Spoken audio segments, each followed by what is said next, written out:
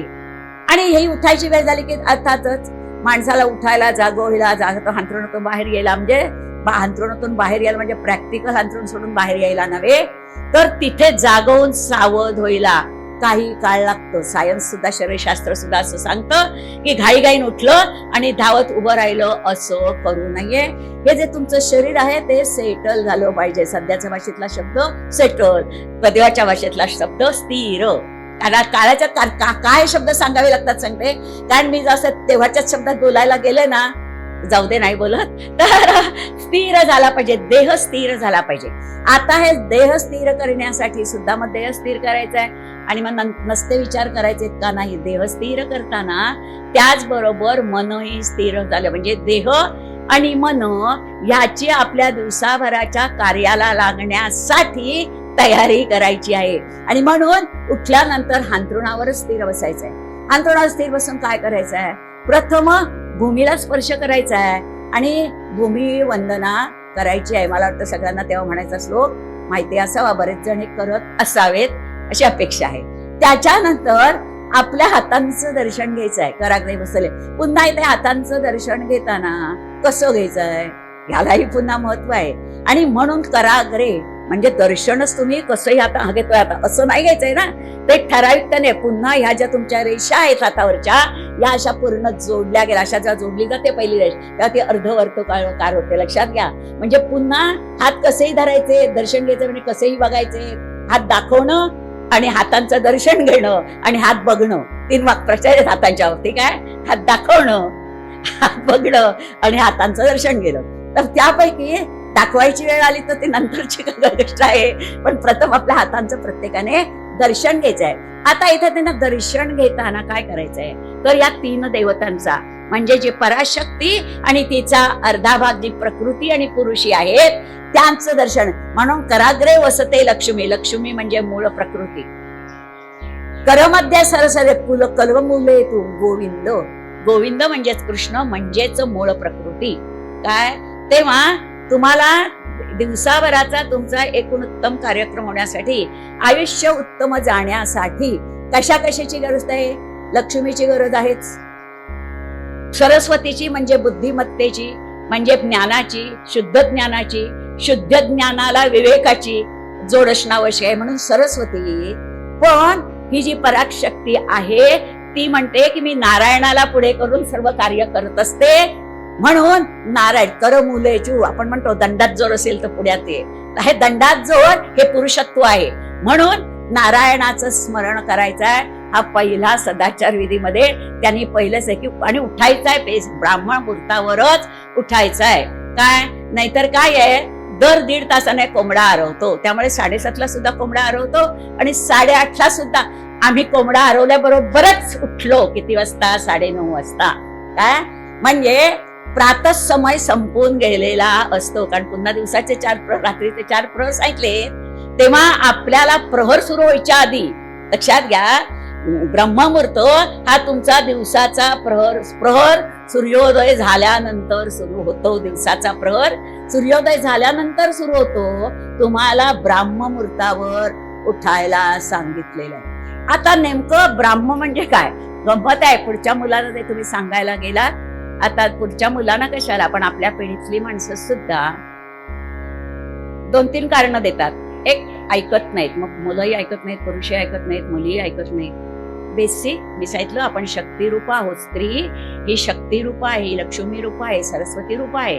तिच्या तोंडात वाक्यच असता कामा नाही, कोणी ऐकत नाही. तुम्ही जर सदाचार विधीने वागत असाल तर तुमच्या शब्दाला सुरीपेक्षा जास्त धार असते आणि ती परिणामच करते आणि तो सुपरिणामच करते. लक्षात घ्या, आम्हाला फार महत्वाचं आम्ही शिकायचं आहे. जर आम्हाला हे वाक्य म्हणायची वेळ येत असेल की ऐकत नाहीत, तर पहिलं समजून घ्यायचं माझ्यात कमतरता आहे. मग त्यांनी जे उठल्याबरोबर ब्राह्ममुहूर्तावर चिंतन करायला सांगितलेलं आहे, तेव्हा देवीचं स्मरण करून पुढे आधी आपलं चिंतन करायचं आहे की नेमकी माझ्यात काय कमतरता आहे, म्हणून मला हे वाक्य उच्चारावं लागतं. कोणी ऐकत नाही हे म्हणणं हे आपल्याला अतिशय कमीपणाचं आहे. आपल्यात आत्मरूपाने ईश्वर राहतो असं आपण म्हणतो, पण मग ही संकल्पनाच आपल्या बाबतीत चुकीची आहे. कारण म्हणायला लागेल, कारण ईश्वर नेहमी जागा असतो.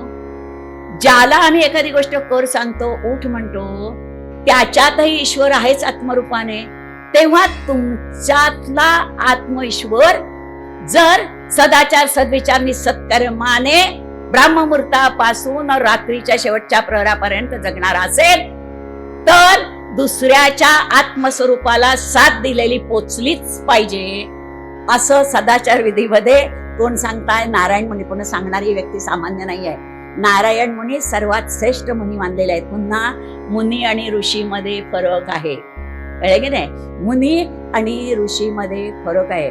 पुन्हा शास्त्रज्ञ त्याच्यापेक्षा वेगळे आहेत. लक्षात घ्या, आम्हाला हे प्रत्येक हे कळलं पाहिजे नेमकं काय. आणि म्हणून ब्राह्ममुहूर्तावर उठायचंय, करदर्शन करायचंय, भूमिवंदना करायचंय, आत्मदेवाचं चिंतन करायचं आहे. आणि आत्मदेवाचं चिंतन काय आहे तर मी ब्रह्मस्वरूप आहे, मी शक्तिरूप आहे, मी परिपूर्ण आहे. पहिलं चिंतन काय सांग, कधी हा अंथरुणात बसूनच हे चिंतन करायचंय.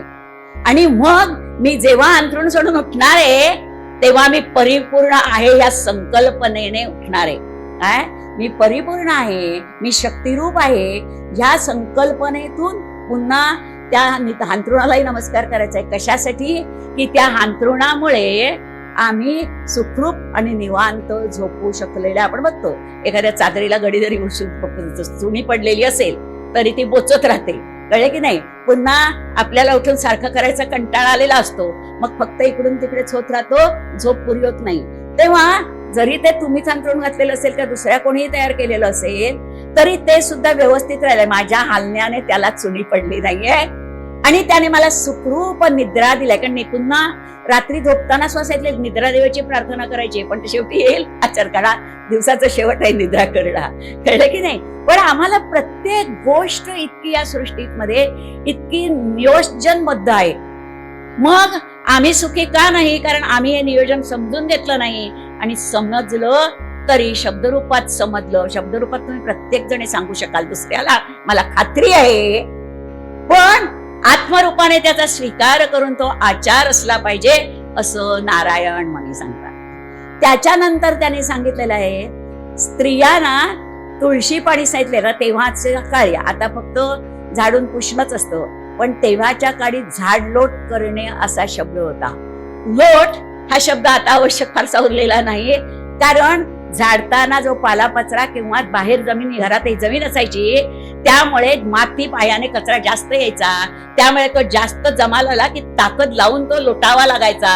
म्हणून झाड लोट हा शब्द होता. काळाच्या प्रमाणे शब्द कसे बदलतात. आता लोटावा लागत नाही, कारण एवढा कचरा लोटता इतका घरात नसतो, पण तरी सुद्धा ज्याच्यात झाडं पानं ज्याच्या दारात आहेत त्याच्यात पालापाचरला दारात पडलेला असतो. आणि म्हणून झाडलोट असा शब्द आहे, तो करायचा आहे. आणि त्याच्यानंतर स्त्रियांसाठी आहे सडा सन्मार्जन करायचं आहे. आता सडा आणि सन्मार्जन या पुन्हा दोन शब्दात तो जोड शब्द असला तरी जसं पोळपाट लाटणं, कळलं की नाही, हा शब्द जोड शब्दच आहे, पण पोळपाटाचं अस्तित्व वेगळं आहे आणि लाटण्याचं अस्तित्व वेगळं आहे. तसं सडा आणि सारवण यातही फरक आहे. सडा याचा अर्थ आहे जी माती उठते ती, इथे हे तुम्हाला कुठे सडे घातलेले बसतात, भाजीवाले बसतात ना रस्त्यात, ते पाणी शिंपडतात आजूबाजूला, ते बघायला बाकी बायकांना सवय आहे की नाही बोलत त्याबद्दल, कळलं की नाही. तर ती माती का कचरा असेल ना तर तो खाली बसावा म्हणून पुन्हा हातात पाणी घेताना त्यात तुळशीपत्र घालायचंय किंवा गोमूत्र घालायचंय. काय गोमूत्र हे अतिशय वातावरण शुद्ध करणारं, तुमचं मन शुद्ध करणारं, तुमचं देह शुद्ध करणारं असं असायतल्या गाईला ते वरदान आहे.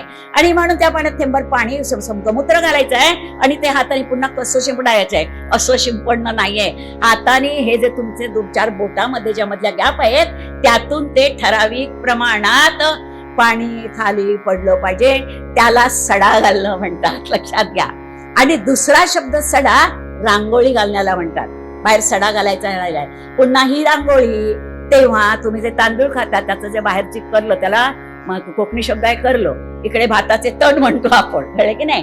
तर ते जाळले की त्याची राख आणि रांगोळी म्हणजे पांढरा भाग आणि ग्रे कलरचा भाग असे 2 तयार होतात त्याचे भाग. तो जो राखाडीचा रंग असलेला तो भाग काढून टाकायचा आहे आणि त्याला दुसरा शब्द आहे शिरगोळी. आपल्याला शब्दच माहिती नाहीयेत, कळलं की नाही. तर त्याने सडा घातला दास असे, कारण त्याच्या आधी माती, तुळशीतली माती किंवा शुद्ध जागेची माती, गोमय म्हणजे गाईचं शेण आणि शुद्ध पाणी असं घेऊन ते एकत्र कालवलं जायचं.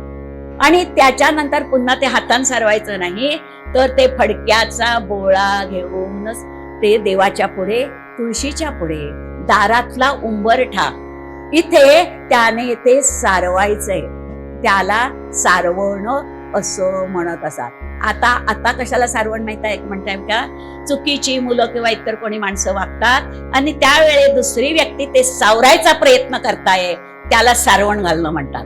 काळाच्या वेळात मागच्या बाजू बदलतात, लक्षात घ्या. त्याला सारवण, हे सडा सारवण नाहीये, कळलं की नाही. हे सारवण इथे, हे जे आहे ना सारवण बाजू घेऊन सांभाळणं, हे चुकीची गोष्ट करणं आहे. आणि हे जे सारवण घालणं आहे ते शुद्धता करणं आहे, घराची शुद्धता. कारण उंबरठा कम्प्लीट सारवायचं आहे. कशासाठी, त्याच्यात जे गोमूत्र आणि गोमय आहे त्यामुळे बाहेरचे बारीक जीवजंतू ते उलटून आत येत नाहीत. किती या सृष्टीची निर्मिती करताना त्या जगदंबेने किती विचार केलेला आहे बघावं, आणि किती सुरेख सगळ्याची आखणी केलेली आहे. हे वेदात सगळं सांगितलेलं आहे, कंपनीमध्ये हे वेदात आहे. सडा सारवण कर. आणि त्याच्यानंतर पुन्हा जी ती रांगोळी घालायची सांगितलं त्या भाताच्या कणांची. काय होतं, आपण जी आत्ता काचेची केलेली किंवा सरशीची केलेली रांगोळी वापरते ती चरचरीत लागते, आणि जर तुमच्या तळपायाला जखम असेल ना त्याच्यात बोचली तर ती जखम वाढते. पण ही जी रांगोळी असते ती त्या ओल्या घातलेल्या सड्यावर चिकटून बसते आणि संध्याकाळपर्यंत पण तुमचं काढलेलं स्वस्तिक जात नाही. काय महत्व काय आहे की जे आम्ही सौंदर्य किंवा संरक्षण केलेलं आहे ते आमच्या घरात संध्याकाळपर्यंत असण्याची गरज आहे. पुन्हा सूर्यास्तापूर्वी घराचा कचरा काढून ती झाडायची पद्धत आहे. म्हणजे सूर्योदयापूर्वी सूर्याचे किरण, सूर्योदयानंतर सडा सरवण राहू नये आणि आंघोळ राहू नये असा नियम आहे. तेव्हा हे सडा सरवण कधी करायचं आहे, साधारणपणे सूर्योदय, पुन्हा दिवस लहान, दक्षिणायन उत्तरायण याच्यात दिवस लहान मोठे होतात, त्याप्रमाणे सूर्य 6 वाजल्यापासून पुढे कधीतरी उगवतो. तो म्हणजे ज्या वेळेला मोठे दिवस आहेत तर सूर्य 6च्या दरम्यान उगवतो. म्हणजे आमची आंघोळ त्याच्या आधी झाली पाहिजे, लक्षात घ्या. आणि हा आंघोळीचा नियम तसंच करवंदना, भूमिवंदना हा नियम फक्त स्त्रियांना नाहीये, हा पुरुषांनाही नियम आहे. मग स्त्रियांनी जर केरवाला सडा सारवण करायचं तर पुरुषांनी काय करायचंय? तर इथे पुरुषांना सांगितलेलं आहे, पुरुषांना तोंड धुताना तोंड कसं धुवावं इथपासून त्यांनी नियम सांगितले. आता तेव्हा आपण बघत होतो की झाडाच्या काड्या, ठराविक तऱ्हेच्या काड्या वापरायचो, ती ब्रश होती आणि ती काडी तुम्ही 2-3दा चावलीत की ब्रश सारखी उपयोगाची यायची. पण हल्ली शास्त्रज्ञांनी तुमची सोपी गोष्ट करून टाकलेली आहे, झाडाच्या काड्या आणायला नकोत, त्यांनी ब्रश तुम्हाला तयार करूनच दिलेले आहेत, कळले की नाही? पण पुन्हा तो ब्रश सुद्धा कुठचा आणि कसा वापरावा ह्याला आम्ही ऍडव्हर्टाइजमेंट टाकतो. आज आम्ही हा ब्रश वापरत असतो, 4 महिन्यात वेगळे ऍडव्हर्टाइजमेंट, कारण आम्हाला सवयच ते माणसाशी नाविन्याचा छंद म्हणून मग दुसरा ब्रश आणायचा. ब्रश कसा असावा ह्याचंही ती काडी वापरायची याचं कारण आहे, कारण ती झाल्यानंतर चावल्यानंतर ती 2-3दा एक तर या औषधी झाडांच्या काड्या आहेत, कशाची काडी वापरायची, त्यांनी पिंपळाची काडी वापरायला सांगितलेली आहे, औदुंबराची काडी, ह्या काड्या औषधे, त्यातला जो रस कणवत होईना तो जो रस निर्माण होतो तो तुमच्या पोटात गेल्यामुळे तुम्ही निरोगी राहता, हा एक भाग आहे. दुसरं, त्या चावल्यामुळे त्या ब्रश सारख्या जसे ब्रशला पुढे हे असतात तशा होतात, पण त्यात तितक्या चरचरीत होत नाही, मऊ होतात. आणि त्याच्यामुळे तुम्ही ते दंत धावन केल्यामुळे पुन्हा नुसतेच असं घासायचं आणि आतून पण घासायचंय ना, त्यामुळे तुमच्यात असलेले उरलेले अन्नकण किंवा रात्री अन्नकण राहिली म्हणून, आणि त्याचबरोबर तुमचा औषधी द्रव्य घाला लागल्यामुळे कुठचीही दुर्गंधी येणं किंवा कुठचेही मुखाचे विकार होत नाहीत, दाताचे विकार होत नाहीत, इतका विचार या निसर्ग देवतेने आपल्यासाठी केलेला आहे. त्याच्यानंतर मुखप्रक्षालन उत्तम तऱ्हेने करायचं आहे.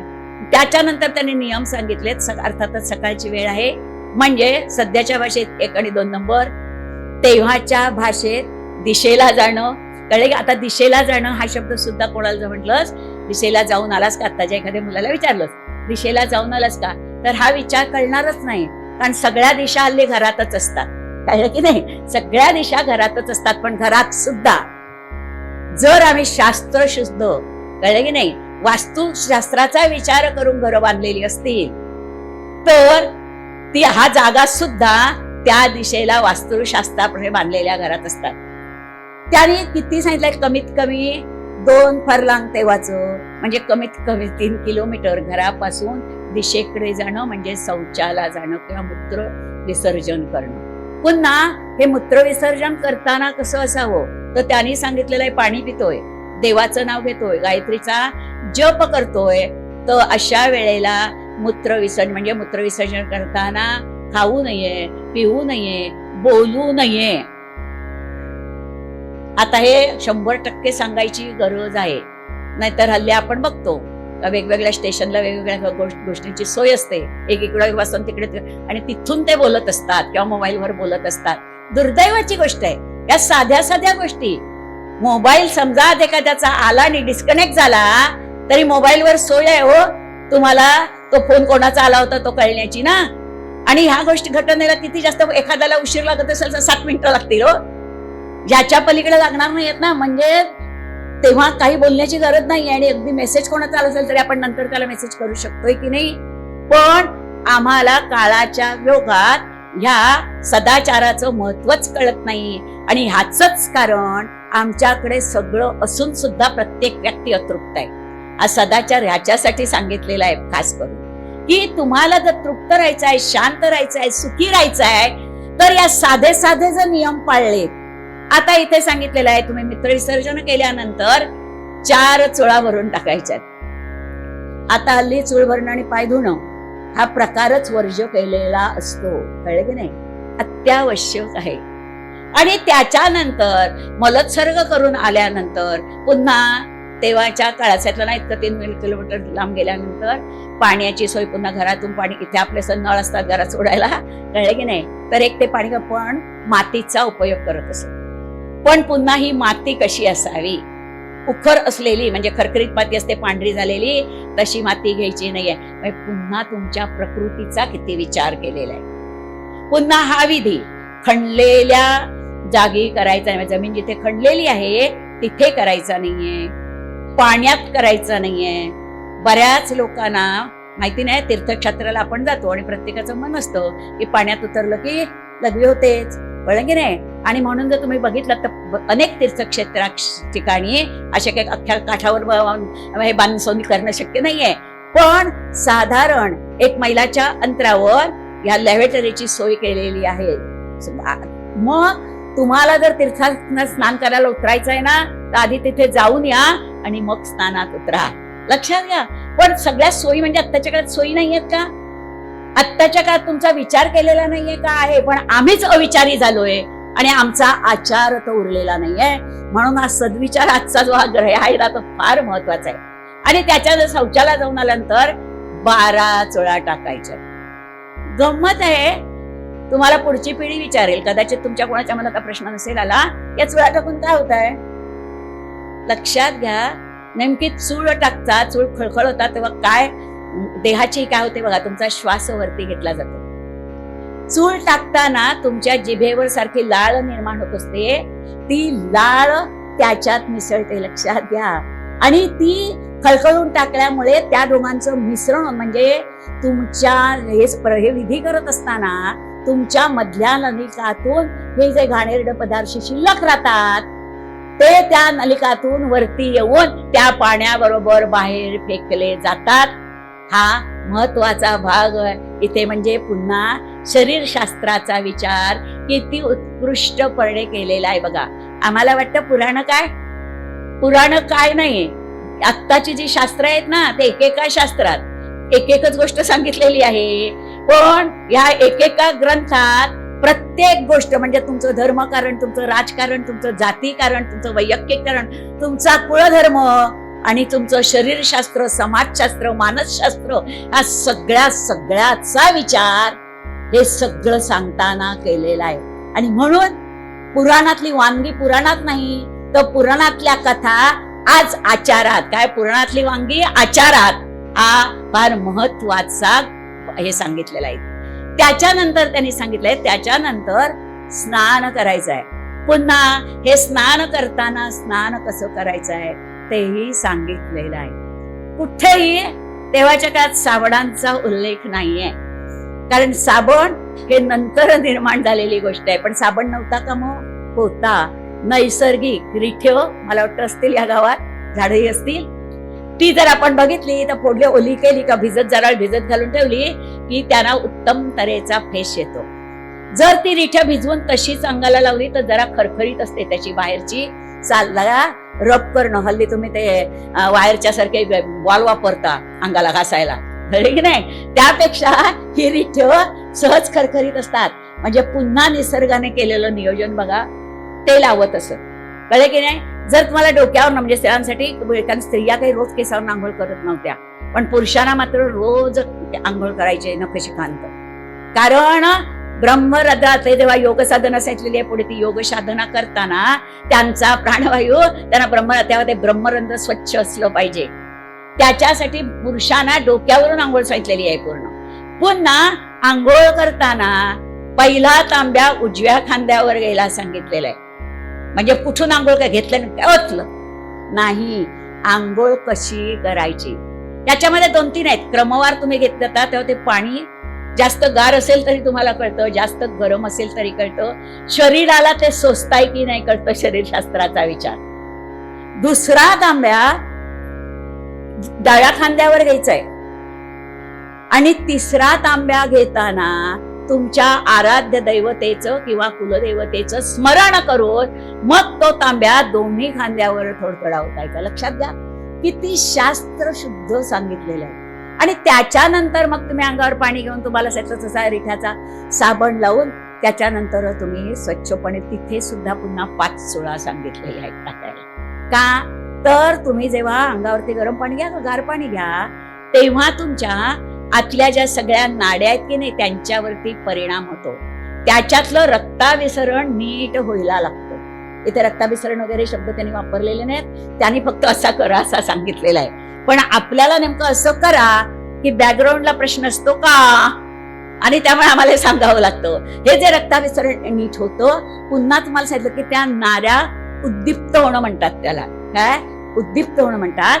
त्या उद्दीप्त झालेल्या आहेत, त्या स्थिर व्हाव्यात, शांत व्हाव्यात म्हणून पुन्हा 5 वेळा टाकायला हे का प्रत्येक, आणि इथे काही नाही, प्रत्येकाच आणि हे सांगायचं नाही बघ बाई हे कसं बोलायचं, शास्त्राने असा विचार केलेला नाही.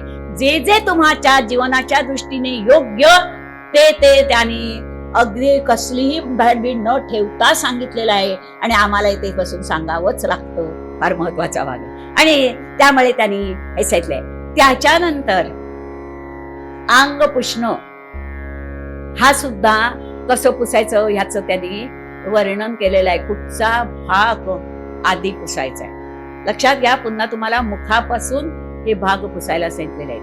कानाच्या मागच्या ज्या शिरा आहेत की नाही त्या व्यवस्थित जे काही पुसायला घेतलं असाल त्यांनी त्या शिरा व्यवस्थित पुसाव्या असं सांगितलेलं आहे. कारण या कानाच्या मागच्या शिरा आहेत त्याचा परिणाम तुमची दृष्टी, तुमचे डोळे आणि तुमची स्मरणशक्ती एवढ्या गोष्टीवर करत असतात आणि म्हणून या कानाच्या शिरा नीट पुसल्या गेल्या पाहिजेत असं सांगितलेलं आहे. त्याच्यानंतर तुमच्या ह्या कानाच्या पाळ्यांना स्पर्श करण्याचं महत्व सांगितलेलं आहे. खूप गोष्टी आहेत. आपण हे समजा अंग पुसताना बऱ्याच जणांना सवय असते, शिंक येते, तर ही जर शिंक आली तर त्यांनी सांगितलेलं आहे आपला उजवा हात उजव्या कानावर धरावा, कारण इथे सर्व देवतांचं स्थान आहे. म्हणून उजव्या कानावर हात ठेवून देवाची क्षमा मागणं आहे. उजव्या कानाला हात कशाला लावायचा, कळे की नाही? क्षमा मागायचे देवतांची. का? कारण आमचं अंग पुसणं हे तितकं देवाला, कारण आहे आत्मारामंतरी म्हणजे आपलं स्नान हे सुद्धा ईश्वराला स्नान घालणं आहे आणि म्हणून ते यथा योग्यतेनेच झालं पाहिजे. म्हणून अंग पुसताना सुद्धा खसखसून पुसायचं नाहीये, नीट पुसायचंय, पण जोराजोरात घासायचं नाहीये. तर या तळ हाताचा जोर त्या वस्त्रावर पडला पाहिजे, कारण पुन्हा तळमध्ये, म्हणून त्या तळ हाताचा जोर का यालाही त्यांनी कारण सांगितलेलं आहे. अंग पुसायचंय. हे अंग पुसल्यानंतर तुम्ही द्विवस्त्र धारण करायचे, म्हणजे 2 वस्त्र, एक अंतर्वस्त्र ज्याला आपण, आणि त्याच्यानंतर भस्म विलेपन सांगितलेलं. आता हे भस्म विलेपन करायचंय, ते भस्म कसं घ्यायचंय ते सांगितलंय. पुन्हा भस्म तयार कसं करायचं ते आधी सांगितलेलं आहे. भस्माचे त्यांनी 3 प्रकार सांगितलेले आहे. एक, तेव्हाच्या चुली होत्या, लाकडं घालून चुलीत तो पेटवला जायचा, ती जी राख होते त्यालाही भस्म म्हटलेलं आहे. दुसरं, यज्ञयाग विधी करायचे, त्याच्यातली जी हे असते त्याला विभूती म्हणतो, त्यालाही भस्म म्हटलेलं आहे. पण हे जे आंघोळ केल्यानंतर शुद्धतेसाठी भस्म वापरायचं आहे ते भस्म खास तयार करण्याची त्यांनी सांगितलेले आहे. कपिला गाईचं शेण समंत्र हातात घ्यायचंय, खाली पडलेलं शेण उचलून घ्यायला सांगितलेलं नाहीये, हातात घ्यायचंय. त्याच्यानंतर ते मळून त्याचे गोळे करायचे, मग ते सूर्याच्या उन्हात, सूर्याच्या उष्णतेत तापवायचे. त्याच्यानंतर तांब्याचा म्हणजे शुद्ध धातूचं भांड घ्यायला सांगितलेलं आहे. तांब्याचं किंवा मातीचं भांड घेऊन त्याच्यावर त्याला कापून आणि अग्नी द्यायचा आहे, आणि अग्नी दिल्यानंतर ते भस्म थंड झालं की ते भस्म फडक्याने चाळून घ्यायचंय. किती म्हणजे शास्त्र शुद्ध, जराही तुमच्या देहाला कुठचाही त्रास होऊ नये आणि देवशुद्धी आणि अंतरशुद्धी राहावी याचा त्यांनी इतका विचार केलेला आहे. आणि ते भस्म चाळून घेतल्यानंतर पुन्हा ते नव्या कोऱ्या भांड्यात ठेवावं असं वर्णन केलंय. आणि नवं कोरप ते पुन्हा तांब्याचं, चांदीचं, आणि हे जर शक्य नसेल तर स्वच्छ कापडाच्या पिशवीत ठेवावं असं वर्णन. आणि मग ते भस्म घेताना कसं घ्यायचंय, पुन्हा तुम्ही एवढी मोठी पिशवीत भस्म करून एका वेळी ठेवत, पुन्हा हे भस्म करायचंय कधी, तर पौर्णिमा किंवा अष्टमीच्या दिवशी भस्म करायचंय. पुन्हा त्या तिथीला, काल सांगितलं त्या तिथीला त्या नक्षत्राचा खूप परिणाम असतो त्या दिवसावर. म्हणून अष्टमी आणि पौर्णिमा या दिवशी हे भस्म म्हणजे जो अग्निदोम भस्म करणार ते भस्म एकाच दिवशी शेण घेतलं ते वाळवलं असं होत नाही. म्हणून तुम्ही जर अष्टमीला शेण घेऊन त्याचे गोळे करून वाळत ठेवलात तर तुम्ही पौर्णिमेच्या दिवशी निश्चित भस्म करू शकताय. आणि मग ते भस्म पुन्हा तुम्ही छोट्या भांड्यात, पुन्हा ते सुद्धा तांब्याच्या करून काढून ठेवायचं आहे. आणि मग हे भस्म लावताना कसं लावायचं आहे, तर त्यांनी मानस तो के दि मंत्रेसे, पुन्हा मंत्र आहेत वेदातले, भस्मली जे तळते म्हणजे पुन्हा त्या भांड्यातलं अंक उजव्या हाताच्या अंगठ्याने डाव्या हातावर घ्यायचंय. भस्म घ्यायचं कसं इथपासून त्यांनी बारीक गोष्ट आहे. उजव्या हाताच्या अंगठ्याने डाव्या हातावर ते भस्म घ्यायचंय. मग त्याच मंत्राने त्याच्यात थोडं पाणी घालून पुन्हा पाणी हातात घेतलं आणि घातलं असं नाही घालायचंय. संध्येच्या पळीने 2 उडदांच्या इतकंच नाही तर घेतली आणि पळी ओतली, मग काय झालं, अर्ध भस्म होऊन गेलो. नाही, ते भस्म जमिनीवर पडता कम नाहीये. एकदा हातावर घेतलं की का ते समंत्र काय मंत्राने घेतलेलं भस्म आहे हातावर. मग म्हणजेच संध्येला जितकं पाणी घेतलंय, संध्येला पळ्या एवढ्या घेतल्यात एवढ्या घेतल्यात, तरी संध्येचा जो खालचा पळीचा गोल भाग असतो तेवढंच पाणी घ्यायला सांगितलेलं अंकेश्वर म्हणताना. किती प्रत्येकाला प्रमाणबद्धता आहे. आणि तेवढंच पाणी त्या ह्याच्यात घालायचं आहे आणि ते उजव्या हाताने मर्दन करायचंय. मानस्तोगे जी मंत्रेशी भस्मली जे अंगुष्ट ते त्र्यंबका ते मंत्रेशी. आता हे लावायचंय कसं, तर ह्या त्रिबोटेने ते भस्म असं कपाळावर लावायचंय. पुन्हा त्रिपुंड म्हणजे हे जेव्हा तुम्ही व्यवस्थित अंतर ठेवून हे करता तेव्हा बरोबर अशा 3 रेषा मस्तकावर उठतात. आता आपल्याला फक्त मद्रासी लोकांनी लावलेले दिसतं, आपल्या लोकांचं श्रीराम किंवा लावत असले तरी पुसून जात असतील बाहेर, माहित नाही. पण मद्रासी बायका पण नाही पुरुष पण, आम्हाला मात्र त्यांचा राग येतो. त्यांना सगळं यश येतं, सगळीकडे ते असतात, धंद्यात असतात, नोकरीत असतात, हाय पोस्टला जातात. का जातात, तर इथे नारायण मुनी सांगतात आचारो परमो धर्मा. त्यांचा सकाळपासून संध्याकाळपर्यंतचा आचार नीट असतो म्हणून ते यशस्वी ठरतात. म्हणजे थोडक्यात काय आहे, तुम्हाला जर यशस्वी व्हायचं असेल तर आचारपूर्वक वागा. यश तुमच्या पायाशी लोळून घेतो आचारपूर्वक वागलात तर. आणि मग ते भस्म लावायचंय. मग पुन्हा कुठे कुठे लावायचंय ते त्यांनी सांगितलंय. प्रथम कपाळाला लावायचंय, मग आपल्या भ्रूमध्यावर लावायचंय, मग कंठे लावायचंय, मग तुमच्या छातीला लावायचंय, मग गुह्य म्हणजे बेंबीच्या खालच्या बाजूला लावायचंय, मग डाव्या हाताच्या 3 बोटांनी उजव्या हाताला प्रथम लावायचंय, पुन्हा ते 3 स्थाने दंडावर लावायचंय, मजा लावायचंय, हातावर लावायचंय, पुन्हा उजव्या हाताला लावायचंय. लक्षात घ्या, भस्म विलेपन करणं. आणि पुन्हा हे मृत्युंजयाचा त्र्यंबकम यजामय म्हणत सगळ्या याचा अर्थ आहे तुमचा देह शुद्ध करणं आणि भारित करणं. ज्याने भस्म विलेपन केलेलं आहे त्याला रोग आणि वाईट दृष्टी त्याच्याकडे बघूच शकत नाही. इतकं या भस्म विलेपनाचं सामर्थ्य आहे. आणि वर्णन केलंय हे भस्म देवानी शुद्धतेसाठी प्रथम स्वीकार केला आणि हे भस्म शिवाने जगदंबेला दिलं. म्हणजे पुन्हा हे भस्म विलेपन करायचा अधिकार स्त्रियांना सुद्धा आहे. कुठे असं म्हटलं नाहीये स्त्रियांनी भस्म विलेपन करावं, पण हे भस्म शिवाने जगदंबेला प्रसाद म्हणून दिलं असा उल्लेख आहे. म्हणजे पुन्हा सांगताना कसं सांगावं, कारण काय आहे, आपल्याला ज्ञान घ्यायचं नसतं, करायचं काही नसतं. कलियुगाचं वैशिष्ट्य काय, पण वादंग घालायचे. मग एखादी स्त्री भस्म लावून गेली की तुम्हाला भस्मात, स्त्रियांना भस्माचा हे आहे का, कुठच्या ग्रंथात सांगितलंय, तर ह्या ग्रंथात सांगितलंय, पण स्त्रियांनी भस्म लावावं असा उल्लेख केला नाहीये. तर त्यांनी शिवाने ते पार्वतीला भस्म दिलं, याचा अर्थच ते लावण्यासाठी दिलं ना. फार महत्वाचं आहे. हे साधं भस्म विलेपन केलं तर अख्ख्या दिवसात तुमच्यावर कुठचाही वाईट प्रसंग येणार नाही. आणि हे 100% घडतं. अगदी गाडी खाली गेलेली व्यक्ती सुद्धा खर्चोटा न येता वर येते, हा अनुभव आहे. काय करतो, हे जे भस्म तुमच्या अंगाला लावलेलं असतं ना, तिथे या गाडीचे लोखंडापासून बनवलेले गाडीचे अवयव म्हणते, म्हणजे त्याचे ती सुद्धा तुमच्यावर परिणाम करू शकत नाही. इतकं तुम्ही बलदंड होता फक्त भस्म विलेपनाने. काय निसर्गाची सोय आहे बघा. कारण सांगितलं ना, गोमूत्र गोमय हे बेसिकच काय आहे, निरोगी ठेवणार आहे, निरोगी करणार आहे सहजरित्या. पण त्या गोष्टींचा योग्य तऱ्हेने आपल्यासाठी उपयोग कसा करून घ्यावा, फार महत्वाचं. म्हणजे अतिशय मला त्याच्यानंतर हे भस्म विलेपन करून झाल्यानंतर मग त्यांनी सांगितलेलं आहे 16. आता इथे 16, नेमकं 16 म्हणजे काय, आपल्या लोकांनी बघितलेलं पहिल्यांदा पुरुषांचे पितांबर किंवा बायकांचे मुक्ते म्हणायचे त्याला, कारण ते नऊवारी असायचे रेशमी, पण हे रेशमी वस्त्र असतात. रेशीम वस्त्राचं महत्व काय आहे, त्याला धूळ पटकन चिकटत नाही. रेशमी वस्त्र सोळं का म्हटलेलं आहे?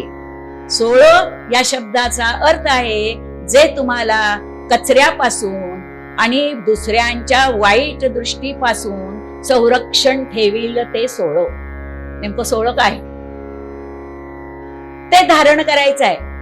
आता ते पुन्हा रेशमी वस्त्र किंवा लोकरीचं वस्त्र सांगितलंय. पण लोकर सुद्धा सगळ्याच प्राण्यांच्या वरच्या केसांना लोकर म्हणत नाही, लक्षात घ्या. लोकर हा शब्द सुद्धा लोकर कुच्ची, याला सुद्धा फार महत्व आहे. वस्त्र धारण करायचं आहे. त्याच्यानंतर गंध विलेपन सांगितलेलं आहे. पूजेला बसण्यापूर्वी गंध, आपल्याला स्त्रियांना हळद कुंकू सांगितलेलं आहे गंध साहेब, तसं पुरुषांना पुन्हा ते गंध कुठच्या बोटाने लावायचं? घेतलं आणि लावलाय का? नाही हो. त्याला तो मधला आहे जे बोट आहे, या मध्यमा म्हटलेल्या बोटांची पुन्हा नावं दिलेली आहेत 5. या मध्यमेने बोट पुन्हा कसं लावायचंय? वरून खाली नाही लावायचंय, खालून वर लावायचंय. गंध लावताना खालून बारीक बारीक गोष्टीची नोंद आहे. स्त्रियांनी हळद कुंकू लावायचंय. स्त्रियांनी हळद कुंकू लावताना कसं लावायचंय? काय ओखाणा म्हणत आहे, हळद घ्यावी किंचित वगैरे वगैरे. पण तरी लावताना माहिती असतं का? नाही. हळद आधी लावायची. हळद पुन्हा ही जी मधलं बोट आणि हे जे बोट अनामिका आहे, या अनामिकेने हळद लावायचे आणि मध्यमेने कुंकू लावायचंय. कसंही कुंकू लावायचं नाहीये.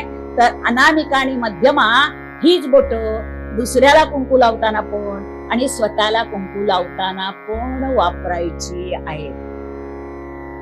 अशा तऱ्हेने स्त्रियांनी कुंकुमार्चन करायचं आहे, भस्मीलेपन करायचं आहे. आणि मग त्यांनी दर्भासन घ्यायला सांगितलेलं आहे. पूजेला बसण्यासाठी दर्भासन घ्यावं. या दर्भासन घेताना पुन्हा पुरुषांना दर्भासन 2 दर्भ 2 कानावर ठेवायला सांगितलेले आहेत. दर्भासन घेताना 2 दर्भ कानावर ठेवावे. दर्भासन घेतलंच नाही तुम्ही, लोकरीचं आसन किंवा दुसरं काही घेतलं तर त्याच्यावर 2 दर्भ ठेवावे. असं जेव्हा ब्राह्मण तुम्हाला काही पूजा सांगायला येतात, खास करून तरी सुद्धा बरेच वेळा हल्ली ब्राह्मण पूजेच्या वेळेस करत नाहीत, आणि त्यांना दर्भ आणावे लागतात ना, मग शॉर्टकट की नाही. पण श्राद्धाच्या वेळेला वगैरे ब्राह्मण तुम्हाला दर्भ ठेवायला देतात. श्राद्ध चालवणाऱ्याला हे तुझ्या त्याच्याखाली ठेव. ते ब्राह्मण, तो विष्णू स्वरूप ब्राह्मण, त्याच्या पायाखाली ठेव. नंतर त्याचे हे करून सांगितलं तसे अनामिकेत घाला. म्हणजे पुन्हा हे आम्ही लक्षात घ्या, दर्भांचं अनन्य साधारण महत्व इथे त्यांनी सांगितलं. काय हे दर्भ काय महत्वाचं आहे? तर आपल्याला माहिती, एक राजा होता बहिष्मती नावाचा, आणि तो पूर्वेकडे दर्भ करून, पूर्वेकडे बर्फांची टोक म्हणजे कोणत्या काठी घेते तर त्याचं जे पुढचं टोक असतं ते पूर्वेकडे आणि दुसरं पश्चिमेकडे अनेक यज्ञ करत असे.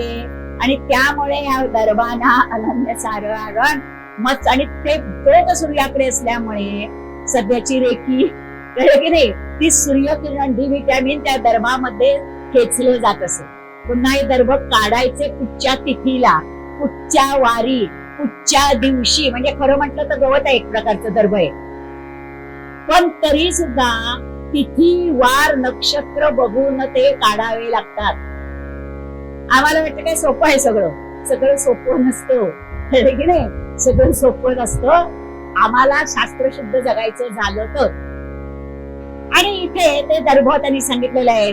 आणि जर आपण समजा दुसरा पुन्हा आपल्याकडे पहिल्यापासून पाट वापरायची पद्धत आहे, पण पहिले पाट जर कोणाच्याही घरातले सुंदर बघितलं तर त्याला पितळची किंवा तांब्याची चारी बाजूला कमळं लावलेली असायची. का तर नुसतं लाकूड हे अशुद्ध आहे. नुसत्या कुठच्याही लाकडावर बसणं पूजा करताना हे अशुद्ध आहे. तो त्याचा अशुद्धपणा घालवण्यासाठी 4 टोकांना 4 त्याला पितळची म्हणा, तांब्याची म्हणा, चांदीची म्हणा, राजा लोकांकडे सुवर्णाची सुद्धा असतील, ती चक्र बसवलेली असायची. त्यामुळे त्या लाकडाची अशुद्धता नाहीशी होते. किती शुद्धतेचा विचार केलेला आहे. आता पुन्हा हे का असावं विचार करते, शास्त्र काय असेल तर लाकूड हे उष्णतेचं मंदवाहक आहे. आणि कुठचाही धातू, आणि तुम्ही जर एकाग्र होऊन अर्चना केली, एकाग्र होऊन उपासना केली तर ती शक्ती तिथे प्रकट होते. कुठच्याही शक्तीच्या लहरी उष्ण रूपाच्या असतात. त्याचा परिणाम तुमच्या शरीराची उष्णता वाढते. आणि त्या जास्त जर उष्णता वाढली तर तुम्ही ती मनुष्य देह सहन करू शकत नाही. तेव्हा त्या उष्णतेचं वहन झालं पाहिजे. हा इतका शास्त्र शुद्ध विचार या ऋषीमुनींनी आणि या देवतांनी केलेला आहे. आणि पाठ पुन्हा पाठ का घेत असते? एका आसनावर सपाट बसायला नको. वृंद पुन्हा सध्याचे पाठ किती असतात? 2x2 आणि 3x3. पण पहिले पाठ पण 2x2 असायचे, पण 2x2 फूट. फरक एवढाच आहे. आणि आता इंच नाही तर सेंटीमीटर. फरक काय आहे? काळाच्या गत पण गंमत आहे. जेव्हा आम्हाला तेव्हाचे 2 पाठ आणून ठेवले आणि सांगितलं विठोबाच्या पुढे पूजेला बसायचं ना, उचलून आम्हाला 2 हातांनी 2 पाठ उचलून देता येत नाही. इतकी आमच्या सध्याच्या लोकांची कुवत.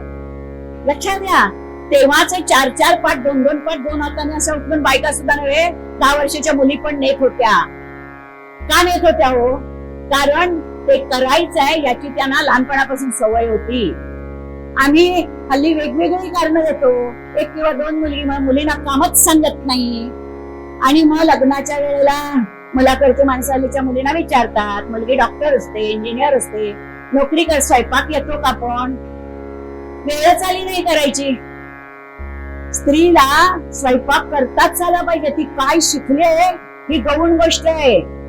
जसं इंजिनिअरिंग मध्ये सुद्धा कुठचा खेळा, कितच्या मापाचा, किती सेंटीमीटरचा, कुठे बसवायचा हे जितकं महत्वाचं आहे ना, तितकट कुठच्या पदार्थात तिखट किती घालायचं, मीठ किती घालायचं, तांदूळाची प्रत काय असावी, कणकेत पाणी किती ओतायचं, हेही तितकंच शास्त्र. हे इंजिनिअरिंगच आहे. खरं म्हटलं तर घरगुती, ज्याला होम वाईफ सध्याच्या भाषेत, उंबरठ्यातल्या असल्या स्त्रियांना या उत्तम इंजिनियर आहेत, उत्तम डॉक्टर आहेत. आणि म्हणूनच आपण कालच्या भागात बघितलं की पुरुषांनी त्यांचा सन्मान केला पाहिजे. का? कारण वन मेस ऑल अशा आहेत स्त्रिया. ह्या आत्ताच्या बोलत नाही. आत्ताच्या स्त्रियांचं सांगते की फक्त एक मार्गे इंजिनियर स्वयंपाक करता येत नाही. काय गाऊन घालतो, साडी घालता येत नाही. हे नाही, वास्तविक म्हणजे 9वारी साडी किंवा साडी 5वारी साडी हा लेंछांचा ड्रेस आहे. ज्या लेंछांच्या विषयी बोलतोय 5वारी साडी हा त्यांचा ड्रेस आहे, जो आपण सोयीस्कर म्हणून स्वीकारलाय.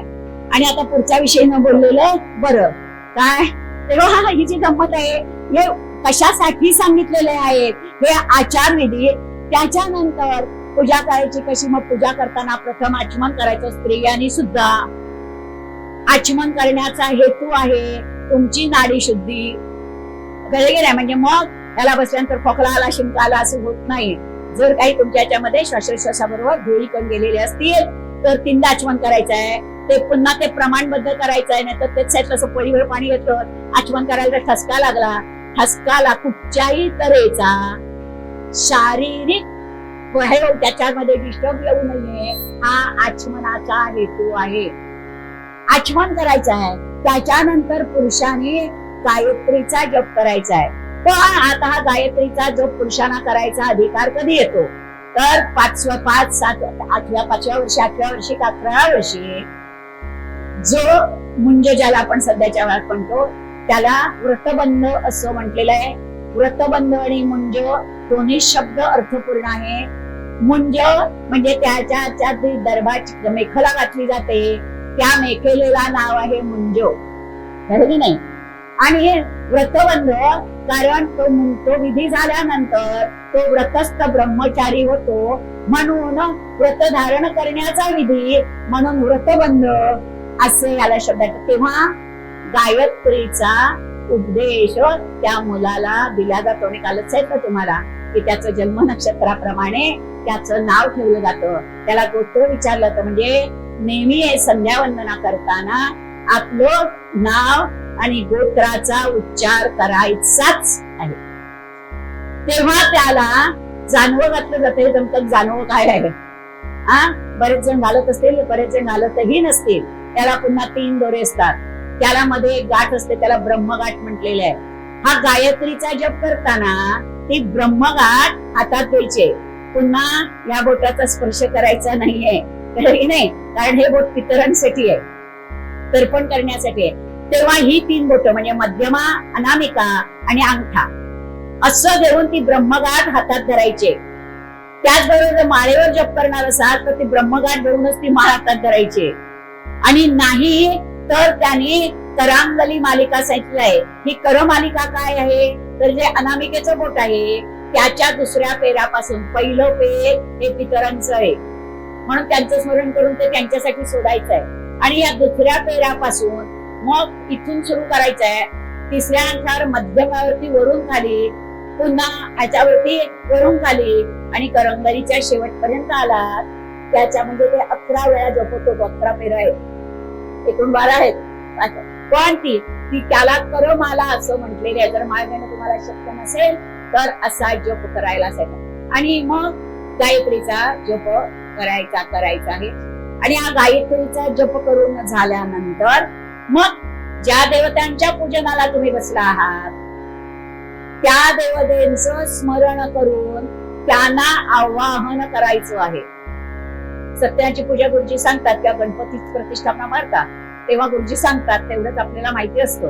रोजचे देव मांडलेले असतात. आम्ही धनाधन तामणात घेतो, धनाधन धुतो की नाही.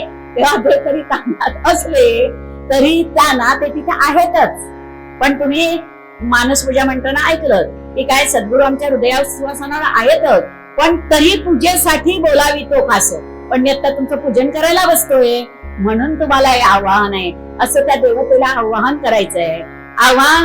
मग काय करायचंय मग त्यांना घेऊन असं धुवायचंय. कोणीही डिस्टर्ब होऊ नका, जाग्यावर बसा, कळलं की नाही. मग त्याला ते पुन्हा इथे पंचामृत स्नान घालायला सांगितलेलं आहे. पण पंचामृत स्नान तुम्ही रोज घातलं नाही. पुन्हा विशेष प्रसंगी देवतेला स्नान घालताना त्यास सांगितलंय उसाचा रस, आंब्याचा रस, द्राक्षाचा रस आणि पंचामृत. म्हणजे काय काय तुम्ही वापरू शकता. पंचामृत नसेल उसाचा रस वापरायचा, उसाचा रस नसेल द्राक्षाचा रस वापरा. द्राक्षा आंब्या आहेत तेव्हा तुम्ही आंब्याचा रस देवांना स्नान घालण्यासाठी वापरू शकता. त्याच्यानंतर शुद्धोदक स्नान म्हणजे सांध्या स्नानाने धुवायचे. आणि मग जर अशा तऱ्हेचे रस देवाला घालण्यासाठी स्नानासाठी वापरलेले असाल तर उष्णोदक स्नान सांगितलं. उष्णोदक स्नान म्हणजे किती आपण आंघोळीला घेतो त्याच्यापेक्षा सुद्धा कमी उष्ण असलेलं. पण हे उष्णोदक स्नान देताना किती गरम आहे म्हणून हे बोट घालून बघायचं नाहीये. फार महत्वाचं आहे. देवाला स्नानाला जे पाणी घ्यायचं आहे त्यात हात बुडवायचा नाहीये तुमचा. म्हणून पळी ठेवलेली असते. ते किती गरम आहे बघायचं झालं तरी पळी घेऊन बघा. जास्त गरम आहे म्हटलं त्यात तुम्ही गार पाणी घाला. पण बोट घालून किती गरम आहे तेव्हा बऱ्याच जणांची सवय असते. काय होतं आधी गरम पाणी घेऊन बसलेले नसतात पूजेला. अगदी सत्याच्या वेळी पूजा तेव्हा तरी माहिती असतं गुरुजी सांगणार उष्णोदक स्नान. मग तेव्हा आधीच थोडस जास्त गरम आणून ठेवलं तर तेव्हा ते बेताचं पाणी घेता येतं की नाही. पण नाही, पंचामृत स्नान घालताना सुद्धा लक्षात येत नाही कारण पूजा करायची सवयच नाही पंचामृती. मग गुरुजीने सांगितलं की उष्णोदक मग ती बाई गरम करते. मग काय करते ती एवढंस पाणी गरम करायचं होते एवढा मोठा गॅस ठेवते ते गरम पाणी येतं आणि महापुरुष ते गरम हात घालून बघतो. लक्षात घ्या किती चूक होते मोठी. अशुद्ध होतं ते पाणी. हे बोट बुडवलं तर ते पाणी अशुद्ध होतं. आणि म्हणून पाणी पळीने तुम्हाला पाहिजे त्या मध्यम गरम पाणी देवावर घालायचंय. का तर जसा तुमच्या अंगाचा ओशितलेपणा जाण्यासाठी साबण लावता. आणि म्हणून आपण बघितलं मध हा ओशितले पंचामृतामध्ये मध आहे ना तो तुमचा ओशितेपणा घालवतो. मध हे साबणाचं काम करतो की नाही. आणि म्हणून ते गौरव पाणी घालायचं आहे. त्याच्यानंतर पुन्हा शुद्धोदक पाण्याने स्नान करायचंय. मग ते उत्तम तलम वस्त्राने पुसायचे. देवाला पुसायचं वस्त्र कसं असावं, सुतीच असावं. रेशीम वस्त्राने नीट पुसलो जात नाही. सुतीच वस्त्र पण तलम वस्त्र. कारण जाड्या बरडा आम्हाला नाही झालं. मग देवाला सुद्धा देव आपल्या मनाची अशी संकल्पना पाहिजे की मी शिवम भूत्वा शिवम पूजेत. मी शिवरूप होऊन मी ईश्वर होऊन मी ईश्वराची पूजा करायला बसलोय. मग मला जसं जाड वस्त्राने अंग पुसताना त्रास होईल तसा प्रत्यक्ष परमेश्वर इथे आहे मी त्याला पुसतोय तेव्हा त्यालाही त्रास होता कामा नये. म्हणजे इतकी तुमची तरल भावना पाहिजे, इतकी श्रद्धा पाहिजे पूजा करताना. पूजा म्हणजे रोजच्या कामातले काम म्हणून उरकायची नाहीये तर श्रद्धेने, भावनेने, आत्मीयतेने स्वतः ईश्वर होऊन ईश्वराचं पूजन करणं आहे. आणि मग पुसल्यानंतर आता आपण बघतो छोट्या देवातल्या घरातल्या आपण काही वस्त्र घालत नाही, आपण खाली वस्त्र घालतो त्याला बसायला असं. पण ज्या 1 इंचापेक्षा मोठ्या मूर्ती आहेत त्यांना वस्त्र घालावं असं त्यांनी सांगितलेलं आहे. त्याच्यानंतर फुलं अर्पण करायची. फुलं अर्पण इथे त्यांनी सांगितलेलं आहे. गणपतीला रक्तपुष्प आणि दुर्वा घालायच्या आहेत. विष्णूचं जी स्वरूप असतील त्यांना पिवळी फुलं आणि तुळशी घालायची आहे. तिथे पुन्हा तुळस गणपतीला घालू नये. बाकी फुलं कुठची कशी घालावी सगळ्यांना माहिती आहे. काय घालू नये कोणाला तेवढं तुम्ही सांगणार आहे. तर इथे त्यांनी म्हटलंय तुळस गणपतीला घालू नये. पण आम्हाला करू नये तेच करायची आवड असते, म्हणून फक्त गणेश चतुर्थीचा दिवस दिलेला आहे की त्या दिवशी तुम्ही जी पत्री आहे 16 आम्ही 16 पत्री असते असं नाही, पण आम्ही तुळस घालतो फक्त, सोडून द्या की नाही. तर त्या दिवशी गणपतीला तुळस घालायची परवानगी दिली. तसं देवीला दुर्वाणी पूजू नये. शंकराला केवडा घालू नये. खूप म्हणजे कुठच्या देवाला काय वाहू नये.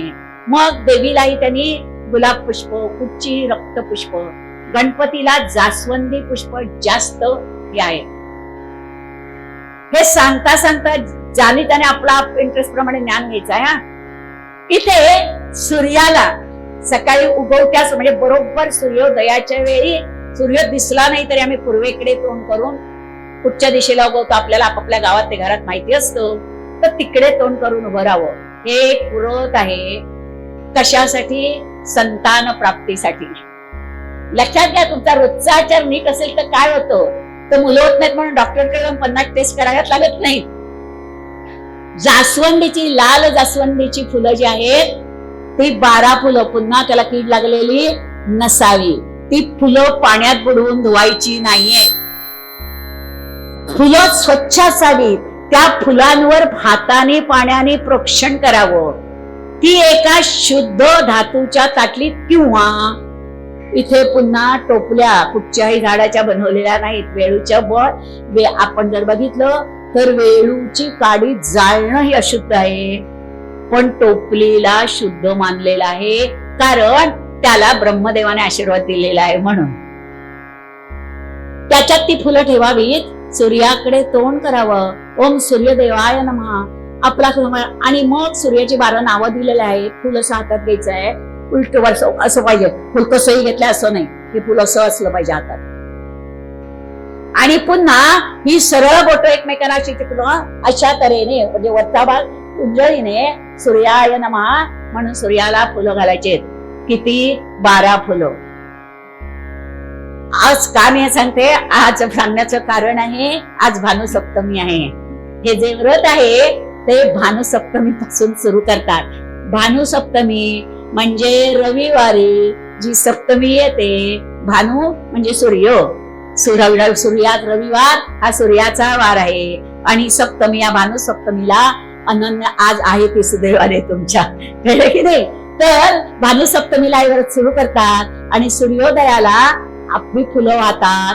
तुमचा जर संकल्प असेल उत्तम संततीचा तर उत्तम संतती प्राप्त होते. हे इतकं ह्या व्रताचं अनन्य साधारण महत्व सांगितलेलं आहे. एरवी सुद्धा सूर्याला जेव्हा आपण तुळशी पाणी घालायला जातो, तुळशी पाणी ही शक्यतो सकाळच्या पहिल्या प्रहरात, पहिला प्रहर म्हणजे सूर्य उगवल्यापासून 2.5 घटका म्हणजे 3 तास, कळलं की नाही. या पहिल्या प्रहरात म्हणजे 6 वाजता सूर्य उगवला तर 9 वाजेपर्यंत तुळशी पाणी झालं पाहिजे. सूर्योदयापूर्वी सडासारवण होऊन स्नान झालं पाहिजे. पुरुषांचंही काय आणि स्त्रियांचंही काय. फार महत्वाचे संदर्भ इथे दिलेले आहे. आणि मग हे तुळशी पाणी जेव्हा आपण घालतो तेव्हा तुळशी तळी राम असं म्हटलेलं आहे. का? तर आपल्याला माहितीये कृष्ण हे विष्णूची रूप आहेत म्हणून तुळशी राम म्हटलेले आहे. पण शिव आणि विष्णू हे एकक आहेत म्हणून बऱ्याच ठिकाणी तुळशीच्या ठिकाणी शिवाची एक दही ठेवला जाते शिवाची, पण शिवाची पूजा करायची पद्धत आहे. पण तिथे शिवाला बेल किंवा श्वेत पुष्पच घालायचं आहे. तुळशीला शक्यतो पांढरी फुलं घालायची आहेत, पण कधी पिवळी पांढरी चालतात. फुल घालायचंय पण सहसा रक्तपुष्प तुळशीला घालत नाहीत, देवीला घालतात. पुन्हा फरक काय तो बघायचं सांगूया. आणि तेव्हा त्यावेळेला सूर्याला 2 फुलं अर्पण करावीत. आपलं आयुष्य अतिशय निर्वेद म्हणजेच कुठचाही प्रसंग न येता सुखरूप जात, इतकं या तुळशी पूजनाचं महत्व आहे. या तुळशी पूजनाच्या वेळेत तुळशीची 12 नावं आहेत. तो श्लोक आहे. वेळ झाला आणि तुम्हाला उत्सुकता असेल तर मी सांगेन, कारण तो माझा पाठ नाही, मी तुम्हाला घेऊन आणल्याचं सांगेन. आता इथे स्त्रियांनी पुरुषांनी ही पूजा करायची. मग आता मी पूजा करून उठलो. पूजा करून उठताना पुन्हा आचमन करायचंय. पूजा करून उठलो की देवाचं वस्त्र स्वच्छ धुवून, काही ते सांगायला विसरले नाहीये. नंतर आपण आचमन करतो, देवाच्या पूजनासाठी त्याला तामनात देतो, तिथे पाणी सांडतो खाली. ते पुन्हा उजव्या हाताने किंवा फडक्याने स्वच्छ पुसायचं आहे. त्याला कोणाचाही पाय लागू नये. त्याच्यानंतर देवाला स्नान घातलेलं तिथे आहे, तीर्थ आहे, पंचामृत आपण बघतो. तुम्हाला सत्याच्या पूजेच्या वेळेला वगैरे गुरुजी तुम्हाला देतात, ते भांड द्यायला सांगतात, ते तीर्थ काढून फेकतात. रोजच्या स्नानाच्या वेळी सुद्धा देवाचं तीर्थ आपण ग्रहण करावं. देवीच्या जे पायाचं म्हणजे देवी धुतो त्याचं तीर्थ जर ग्रहण केलं तर आपली बुद्धिमत्ता आणि स्मरणशक्ती वाढते. इतकं त्या देवीच्या पादोदकाचं महत्व सांगितलेलं आहे. आता ते व्यवस्थित पुसावं, वस्त्र स्वच्छ धुवून स्वच्छ जागी वाळत घालावं. पुन्हा आपण जर लोकरीचं वस्त्र नेसलेलं असेल तर लोकरीच्या वस्त्राचं वैशिष्ट्य असे, बाकीची वस्त्र धुवावी लागतात.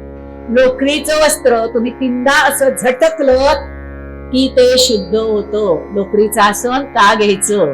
कारण ते रोज धुवायला लागत, दर्भासन धुवायला लागत नाही. दर्भासन तसंच उभं करून चालतं. लोकरीचं वस्त्र 3दा असं झटकून मग ते जाग्यावर ठेवायचं आहे. आता 16 इथे पुन्हा धूत वस्त्र हेही 16 सांगितलेलं आहे. पण धूत वस्त्र म्हणजे काय?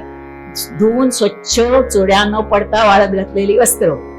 पुन्हा ती काढून एकदा अंगावर ग्रहण केल्यानंतर शक्यतो कुठच्याही अशुद्ध जागी आपण स्पर्श करायचा नाहीये. फार महत्वाचं आहे. धूतवस्त्र चालतं, त्याला काही सोळी सिल्कच्या साड्या नको आहेत. एक पंथ आहे आपल्याकडे सध्या चालू, त्याने मध्यंतरीच्या काळात सगळ्या तिथे येणाऱ्या सेविकांना सिल्कच्या साड्या नेसून, बऱ्याच जण आवडायचं, कसं मस्त असतं. बाकीचे साधू संत कसे साधं राहायला सांगतात. आमचे बापू सिल्कच्या साड्या नेसून, अशा सगळ्या लाईनीत सिल्कच्या साड्या छान वाटतं, नो डाऊट. नेसू नये तसं नाही, घालू नये असं नाही. आपल्याला शक्य असेल तर रोज सुद्धा सिल्कच्या साड्या नेसाव्यात, काही हरकत नाहीये. पवित्र वस्त्र आहे. पण नाही म्हणून दुःख करायचं काहीच कारण नाही हो. जे आपल्याकडे आहे ते वस्त्र त्यांनी तर म्हटलंय, एक वेळ वस्त्र जर असं फाटकं चालेल पण स्वच्छ असावं. फार बारीक बारीक बारीक गोष्टीचे. त्याच्यानंतर ते रुद्रधारणाचा विधी सांगताय. इथे हे रुद्र निर्माण कसे झाले ते त्यांनी सांगितलेलं आहे की दुर्मुख नावाचा राक्षस होता, त्याला मारण्यासाठी शिवाने एक विशिष्ट तऱ्हेचं अस्त्र तयार करत होता. त्याच्यासाठी शिव तपश्चर्या करत होता. त्याची ती तपश्चर्या चालू असताना त्याच्या डोळ्यातून अश्रू वाहू लागले. ते अश्रू भूमीवर पडल्यानंतर त्यातून हे रुद्राक्ष वृक्ष निर्माण झाले. त्याचबरोबर या शिवाबरोबर इतर एकूण रुद्राक्ष 38 प्रकारचे आहेत. आता हे शिवाच्या अश्रूंपासून निर्माण झालेले 12 आहेत. अग्नीपासून निर्माण झालेले 10 आहेत. चंद्रापासून निर्माण झालेले 16 आहेत. अशा या रुद्राक्षांचा येत आहे. मग हे रुद्राक्ष 1 मुखी ते 14 मुखी पर्यंत असतात. म्हणजे रुद्राक्ष मला वाटतं प्रत्येकाने बघितलेला असेल. अनावृत्त दाखवायला पण राहिलाय, कळे की नाही. तर रुद्राक्षाला सहजच त्याच्यावर अशा रेघा असतात, उभ्या खडबडीत असतो बाहेरून. त्या ज्या रेघा, उभी रेघ असते वरपासून खालपर्यंत, म्हणजे मुखापासून टोकापर्यंत, त्याला त्याचं मुख असं म्हणतात. त्या रेघा त्याच्यावर जितक्या असेल त्याला तितके मुखी म्हणतात. 1 मुखीपासून 14 मुखी पर्यंत हे रुद्राक्ष असतात. आता हा रुद्राक्ष अगदी एवढा लहान असतो, उडदाच्या पासून ते एवढा मोठ्या असोल्या सुपारी इतका मोठे रुद्राक्ष येतात. त्यांनी मध्यम रुद्राक्ष म्हणजे आवळ्याच्या आकाराचे रुद्राक्ष सगळ्यात जास्त पवित्र असं म्हटलेलं आहे. आता हे रुद्राक्ष 1 मुखी रुद्राक्षापासून 14 मुखी रुद्राक्ष हे कोणाकोणाचं प्रतीक आहे ते सांगितलेलं आहे. पंचमुखी रुद्राक्ष शिवरूप आहे, षष्टमुखी रूप षडानुरूप आहे, अशा तऱ्हेचं नंतर 12 मुखी विष्णू रूप आहे, 11 मुखी रूप विश्वरूप आहे आणि 13 मुखी रुद्र कार्तिकेय रूप आहे. अशा तऱ्हेचे ते त्या रुद्राक्ष कुठच्या कुठच्या देवतांचं प्रतीक आहे. मग ते रुद्राक्ष धारण करण्याचा विधी सांगितलेला आहे. ते धारण करताना नमः शिवाय किंवा ओम याचा जप करून किंवा गायत्री मंत्राचा जप करून ते लाल दोऱ्यात किंवा सोन्यात चांदीत त्याच्याबरोबर रत्नाचा उपयोग करून मोत्याचा उपयोग करून वापरावे असं सांगितलंय. मग हे रुद्राक्ष कुठे कसे धारण करावे, मला वाटतं बरेच जण 11वा अध्याय म्हणत असतील. त्याच्यात एक काव्यमय सांगितलंय, कंठी बांधावे 32 मस्तकाभोवती 24 6 करणी विशेष बांधिता निर्दोष सर्वदा अष्टोत्तर शतमाना सर्वदा असावी गेला एकमुखी रुद्राक्ष आगळा पूजिता भाग्य विशेष. हा एकमुखी रुद्राक्ष आहे, तो गळ्यात घालण्यापेक्षा तो देवाऱ्यात ठेवून पूजायला सांगितलेला आहे. पुन्हा या रुद्राक्षालाही लाल फूल घालायचं नाहीये, हळदी कुंकू व्हायचं नाहीये, अक्षत घालायची नाहीये, फक्त श्वेत पुष्प अर्पण करायचंय. जो ज्यांच्या घरात एकमुखी रुद्राक्ष पूजला जातो त्यांच्या घरातून लक्ष्मी कधीही पाय काढत नाही, इतकं त्या एकमुखी रुद्राक्षाचं महत्व आहे. आणि अशा वेगवेगळ्या रुद्राक्षांचे परिणाम सांगितले आहेत. आणि 108 मुखी रुद्राक्ष सांगितलं ना की सुवर्णात त्यात मोती, पोवळं, वैडूर्य अशा तऱ्हेची रत्न घालून 108 मळ्यांची माळ गळ्यात घालावी असं सांगितलेलं आहे. रुद्राक्षांची माळ गळ्यात घालणारी व्यक्ती सदा पवित्र असं वर्णन. म्हणजे जो भस्म विलेपन करतो आणि रुद्राक्ष गळ्यात घालतो तो कधीच अपवित्र होत नाही. इतकं म्हणजे तुम्हाला साधी बघा, म्हणजे आम्हाला पावित्र्य टिकवायच्या किती साध्या गोष्टी सांगितल्या आहेत. तसं म्हटलं तर आचार्य विधी एवढं सगळं ऐकताना मी एक तास सांगते गेला, की नाही खूप मोठा वाटतात, पण ह्याच्यात काहीही कठीण नाहीये. एकदा आम्ही आमचं दिवसाचं रुटीन ठरवलं काय, उदाहरणार्थ आपण म्हटलं नोकरी करण्याच्या मध्यंतरीच्या काळातल्या बायका, मग मी काल सांगितलंच असं आंघोळीच्या आधीच पोळी भाजी करणं, कळलं की नाही, मग डबे भरणं काय, मग एकदा घराभर काय आंघोळ करणं. काही वेळेला काही एकदम अप टू डेट असतात, रुमाला सकट रोजचं मॅचिंग लागतं. पण ज्यांना कार्यबाहुल्याची कार्याची किंमत असते त्यांना एवढे वेळ नसतात, मग ती साडी नेसणं म्हणायला गुंडाळलं नाही म्हणा आणि बाहेर जाताना बरी नेसावी लागते. आणि मग गावात असलो तर ठीक आहे, पण बाहेर जायचं असेल तर इकडच्या लोकांना ट्रेन शिवाय पर्याय नाही. मग त्या गाडीच्या वेळेत पोचण्यासाठी धावत सुटणं. लक्षात घ्या, इथे का सांगते हे, इथे ह्याने एक महत्वाचा आचारविधीमध्ये सांगितलेलं आहे, रस्त्यातून चालत असताना काहीही खाऊ नये. रस्त्यातून चालत असताना काही कुठे खायला वेळ असतो काय, धावताना खायला वेळच नसतो. पण कधी कधी आपण ट्रिपला जातो, कधी कधी मैत्रिणी रेंगाळत काय नाही गावातल्या गावात नदीवर जरा पुलावर जाऊन येतो, अशा वेळेला काहीतरी नेतो. आणि तेव्हा त्यांनी सांगितलेलं आहे, रस्त्यात जाता येता खाऊ नये. कुठचाही विधी करत असताना, म्हणजे जसं 1-2 नंबरचे वेळे खाऊ नये, तसं देवपूजन करत असताना सुद्धा मध्ये काही खाऊ पिऊ नये. हे असं त्याच्यातच वर्णन त्यांनी केलेलं आहे. त्याच्यानंतर हे जे भस्म लावायचे आहे त्याच्यामध्ये पुन्हा ते त्रिपुंड मगाशी सांगितलं त्याच्यात 3 रेषा, त्याचं त्यांनी छान वर्णन केलेलं आहे. त्याच्यानंतर त्यांनी पाशुपत व्रत म्हणून सांगितलेलं आहे. हे नेमकं व्रत काय आहे त्याचं त्यांनी सांगितलं. नंतर चांद्रायण व्रत म्हणून सांगितलेलं आहे. हे जे चांद्रायण व्रत आहे ते व्रत तुमच्या सगळ्या दोषांचं निरसन करणार आहे. हे व्रत काय आहे, शुद्ध तिथी म्हणजे दिवस प्रतिपदा, जरी तिथी प्रतिपदा आहे तरी त्या दिवशी शुद्ध नक्षत्र आणि चंद्राचं नक्षत्र असलं पाहिजे. पुन्हा ही जे नक्षत्र आहेत ते कुठच्या नक्षत्राला चंद्र अनुकूल.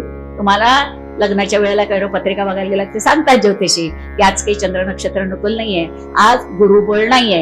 हे जे आहे बळ कशावर असतो, गुरु तर असतोच की नाही, मग हे बळ त्या राशीत असलेल्या नक्षत्रावर अवलंबून असतो. तेव्हा चंद्राचं अनुकूल नक्षत्र असेल आणि प्रतिपदा असेल त्या दिवशी व्रत सुरू करायचंय. या व्रतात काय करताय, प्रतिपदेपासून म्हणजे शुद्ध पहिल्या 15 उड्यात महिन्याचा मराठी महिन्याचा पहिला, कारण महिन्याचा पहिला दिवस म्हटलं तर कळणार नाही. मराठी महिन्याचा पहिला दिवस, त्या दिवशी पासून त्या दिवशी सुद्धा आंघोळ वगैरे सगळा आचार विचार करायचा आहे.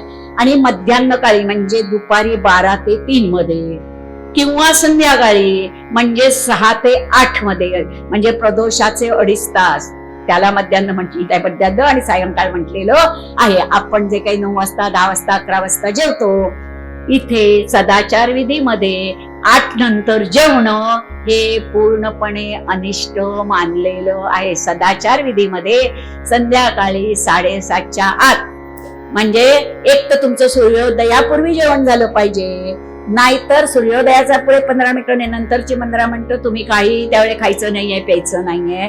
पण त्याच्यानंतर 1 तासाच्या आत तुमचं अन्नग्रहण झालं पाहिजे, की त्याचं यथास्थित पचन होतं आणि प्रकृती निरोगी राहते, आचार विचार उच्चार शुद्धी राहते, असं इथे त्यांनी वर्णन करून सांगितलेलं आहे. आणि मग हे जे चांद्रायण व्रत आहे तो प्रतिपदेच्या दिवशी दुपारी किंवा संध्याकाळी 1च घास खायचे. आणि हा घास द्वितीयेला 2/3 पौर्णिमेपर्यंत 15 घास, पौर्णिमेच्या दिवशी 15 घास, आणि मग पुढच्या 15 1 घास कमी करायचा यायचा आहे. आणि अमावास्येच्या दिवशी पूर्णपणे उपवास करायचा आहे. याला चांद्रायण व्रत असं म्हटलेलं आहे. या व्रतामुळे कुठचेही तुमचे झालेले दोष आणि विकार नाहीसे होतात असं सांगितलेलं आहे. पण आपल्याला माहितीये आपली काय परिस्थिती असते.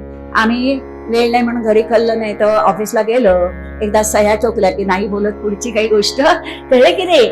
आम्हाला उपवासही जमत नाही आणि उपवासही जमत नाही. उपवास म्हणजे देवाजवळ असणं, त्याच्यासाठी आम्ही गाडीत रस्त्यात धावतोय चालतोय, काहीच संबंध नाही. आपल्या बरोबर देवाला चल म्हटलं की तो आपल्या बरोबर असतो आणि आहे आत्माराम अंतरी. पण त्याच्या जाणीवत राहणं म्हणजे उपवास, देवाजवळ असणे. आणि उपवास म्हणजे काय खिचडी खाऊन उपाशी आहोत म्हणणं असं नाहीये. तर त्या दिवशी कमीत कमी उपासाच्या दिवशी 3दा खाऊ नये असं आहे. म्हणजे खायला तेव्हाचा काळ होता तो निर्जळीच उपास करत असेल. उपास म्हणजे जठराग्नीला विश्रांती देणं असा या आचारविधीत सांगितलेला आहे त्याने. म्हणून त्या दिवशी काहीच खायचं नाहीये. अत्यावश्यक वाटलं तर फक्त पाणी प्यायला सांगितलेलं आहे. पण अगदी आत्ताच्या परिस्थितीत काय, खाई पेई तो सुखी राही, आणि म्हणून आम्ही उपवासाच्या दिवशी जरी खायचं ठरवलं तरी फक्त जास्तीत जास्त 2दाच खावं असं सांगितलेलं आहे. अशा तऱ्हेने हा विधी त्याने सांगितलेला आहे. त्याच्यानंतर पुन्हा त्याने गायत्री जपाचं मग असं सांगितलं की अनन्य साधारण महत्व आहे. तो कसा, त्याच्यानंतर गायत्री पुरस्चरण सांगितलेलं आहे. हे गायत्री पुरस्चरण पुन्हा चंद्र अनुकूल बघून का सुरुवात केलेलीच आहे. ती शक्यतो पहिल्या 15 पुरस्चरण करायला, पुरस्चरण काय 3-3 लाख जप आहे. गायत्रीतली जेवढी अक्षर आहेत त्या एका अक्षरा असं सांगितलेलं आहे 1 लाख जप. या प्रमाणात कमीत कमी 1 लाख ते 3.5 लाख पर्यंत जप करावा लागतो एक पुरस्चरण करायला.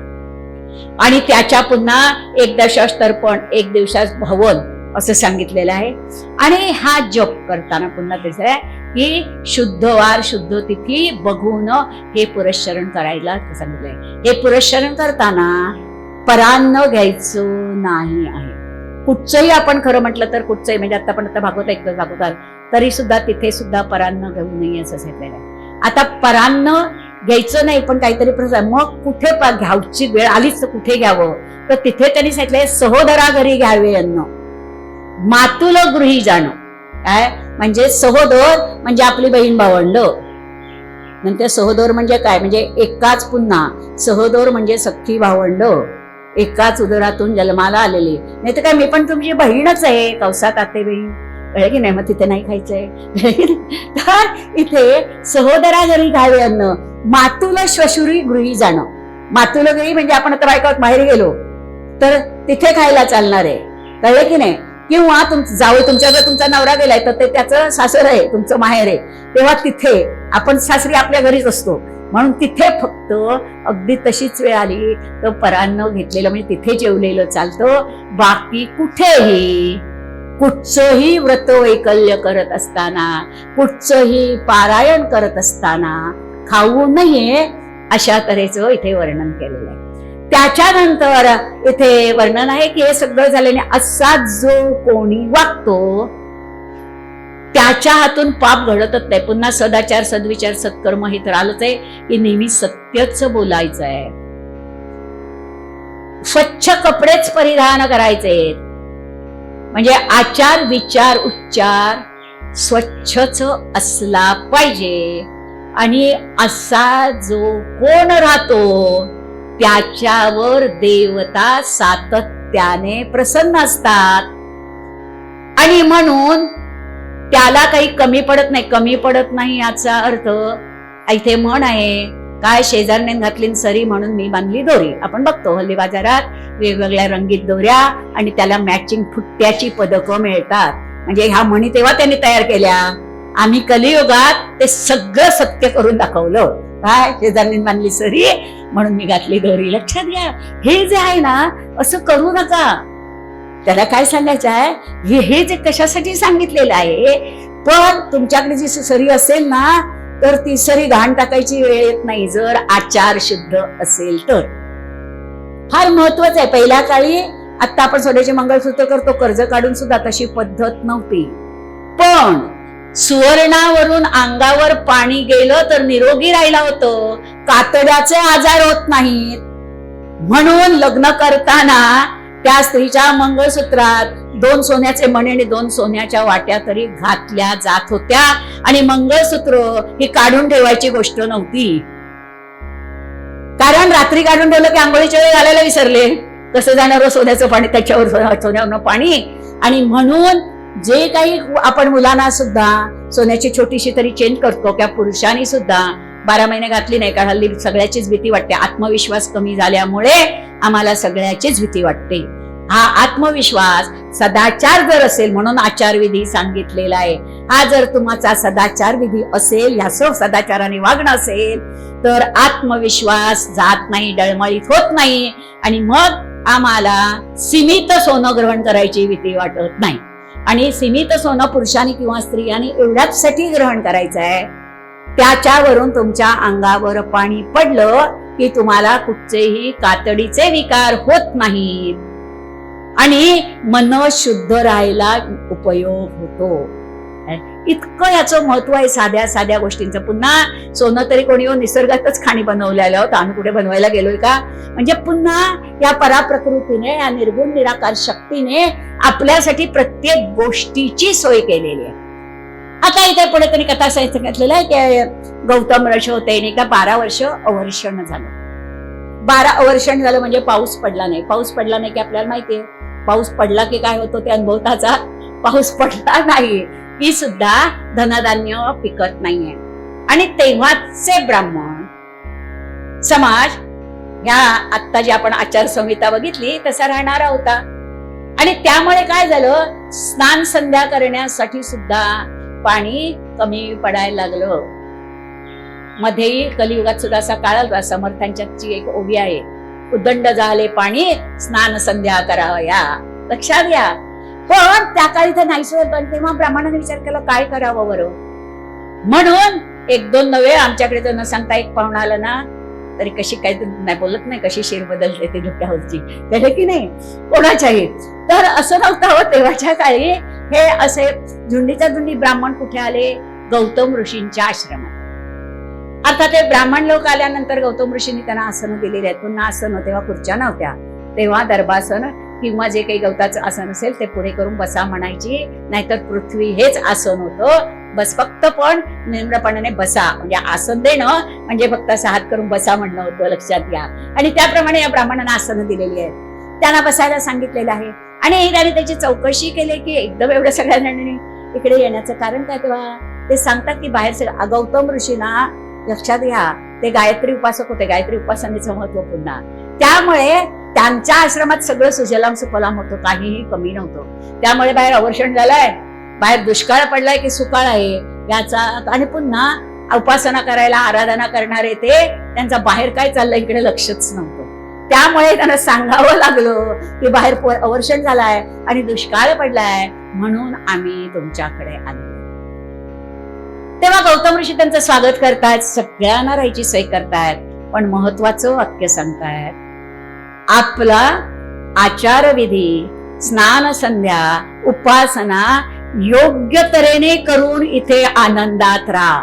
वाक्य एकच पण किती महत्वाची सूचना आहे बघा. म्हणजे तुमची जी आन्निक, जे सकाळपासूनचे आचार विचार सांगितले त्याला आन्निक असा एक शब्द आहे.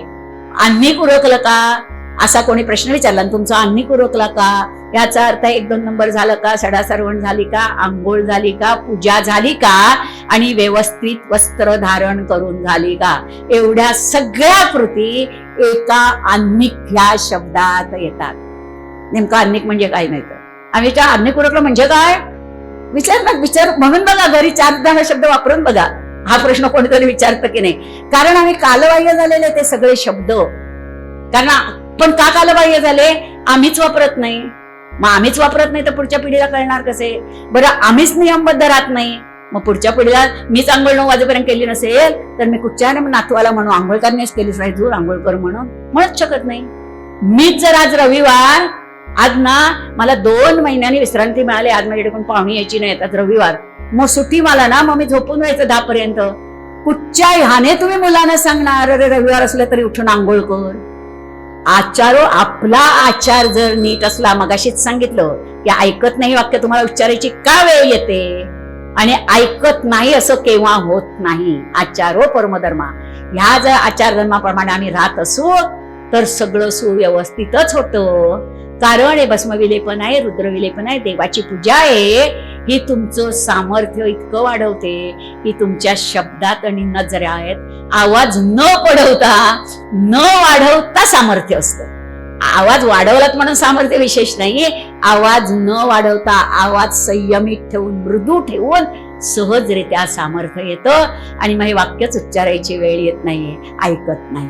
लक्षात घ्या. आणि हे सांगितलंय त्याच्यानंतर गौतम ऋषींना सांगितलेलं आहे. आणि मग गौतम ऋषींनी त्यांना सगळ्यांना राहायला सांगून ते गायत्रीच्या पुढ्यात गेले. ते गायत्री उपासक आहे. गायत्री देवतेला ते प्रार्थना करतायत की तू कशी आहे, तू सुगुण आहेस, निर्गुण आहेस, तू सर्वांना सर्व देणारी आहेस, आम्हा भक्तांवर प्रसन्न होणारी आहेस. हे सगळे ब्राह्मण इथे आले आहेत, तेव्हा तू माझ्यावरती प्रसन्न हो आणि त्यांची व्यवस्था कर. तेव्हा गायत्री प्रत्यक्ष प्रकट झालेली आहे. लक्षात घ्या काय सामर्थ्य. आपण पण मी सांगते आपल्या कलियुगात ना हे सगळं गमती वाटतात, गोष्टी वाटतात. एकाग्र होऊन सवय लावा. 8 दिवस करून बघा. 5 मिनिटं बसा, तुम्हाला जास्त वेळ नाही, पण पूर्ण श्रद्धेने एकाग्र होऊन मी ईश्वर रूप आहे, मी आत्मरूप आहे, मी परिपूर्ण आहे, मी शक्तिरूप आहे, मी सशक्तपणे त्या निर्गुण निराकार पराशक्तीने सगुण रूपात मला दर्शन द्यावं म्हणून मी दर्शनाला बसले आहे, असं म्हणून ज्या आसनात तो पद्मासन घालावं असं म्हटलेलं आहे. पण आम्हाला आसन घालायची मांडे, तिथे पद्मासन कुठे घालणार. पण ज्या आसनात तुम्हाला सहजासनात सहज नीट बसता येत असेल, सहजासन याचा अर्थ आहे एकदा असं करायला लागता कामा नाहीये, तर जसे बसाल तसंच बसता येईल, त्याला सहजासन म्हटलेलं आहे. सहजासनात बसा आणि त्या जगदंबेला आवाहन करून तिचं स्तोत्र म्हणा, तिचा जप करा, किंवा तिची नखशिकांत पुन्हा पूजा करण्याचा प्रकार पायापासून ह्याच्यापर्यंत जायचं आहे. हे ऐकता तिथे तुम्ही ऐकलं असाल, पाऊले तुझे कुंकुम अर्चर्चित, त्यांचे आम्हा दर्शन होतं, पायीची दुपरे शोभत, पोटऱ्या म्हणजे पायापासून शिरापर्यंत पूजन करत जायचं आहे. आणि असं पूजन तुम्ही करताय असं समजा, आणि ती पूजेला तुम्ही घातलेच पाहिजे, मग पोटऱ्यानं चंदन लावलं, मग कमरे असं बघत जा. नाही तुम्हाला एक पहिल्याच दिवशी नाही दिसणार, कारण तुमची श्रद्धा ठाम आहे की नाही बघितल्याशिवाय. देवता कुठच्याही तुमचा श्रद्धेचा खुंटा हलवून बघितल्याशिवाय. आता खुंटा हलवणं हा सुद्धा वाक्प्रचार, कारण पहिल्यांदा आम्ही जात्यावर दळायचो, त्या जात्याला जो खुंटा असतो की नाही तो सही झालं तर ठोकावा लागतो वरून, त्याला खुंटा हलवून बघणं म्हणतात. कळलं नाही. आता आम्ही जातीच नाही तर खुंटे कुठचे आले. मग खुंटण मिरची ते सुद्धा आम्ही खेळायला लोकांना बोलावतो, मंगळागौरी मंडळांना, म्हणून तेही माहिती नाही. काय मज्जा आहे की नाही सगळी. काळाच्या ओघात काय काय घालवून बसलोय आम्ही. देणाऱ्याचे म्हणून म्हणते, देणाऱ्याचे हात दुबळी माझी जोडी का म्हटलंय, एवढं दिलं होतं जगन्मातेने तुम्हाला. उत्तम खेळायला पाय दिले, हात दिले, डोकं दिले, पण आम्हाला सूप असं धरताच येत नाही, तर वर उडवलेलं सूप काय आम्ही 2 हातांनी धरणार. मग त्यापेक्षा त्या मंडळांना बोलवलं, आणि त्यामुळे काय होतं त्या ज्या मंडळातल्या खेळतात बैठकीने त्यांना प्रॅक्टिस करायला मिळते, म्हणजे मंगळागौरीच्या दिवशी पटकन खेळून भागत नाही, त्यामुळे त्यांना व्यायाम होतो.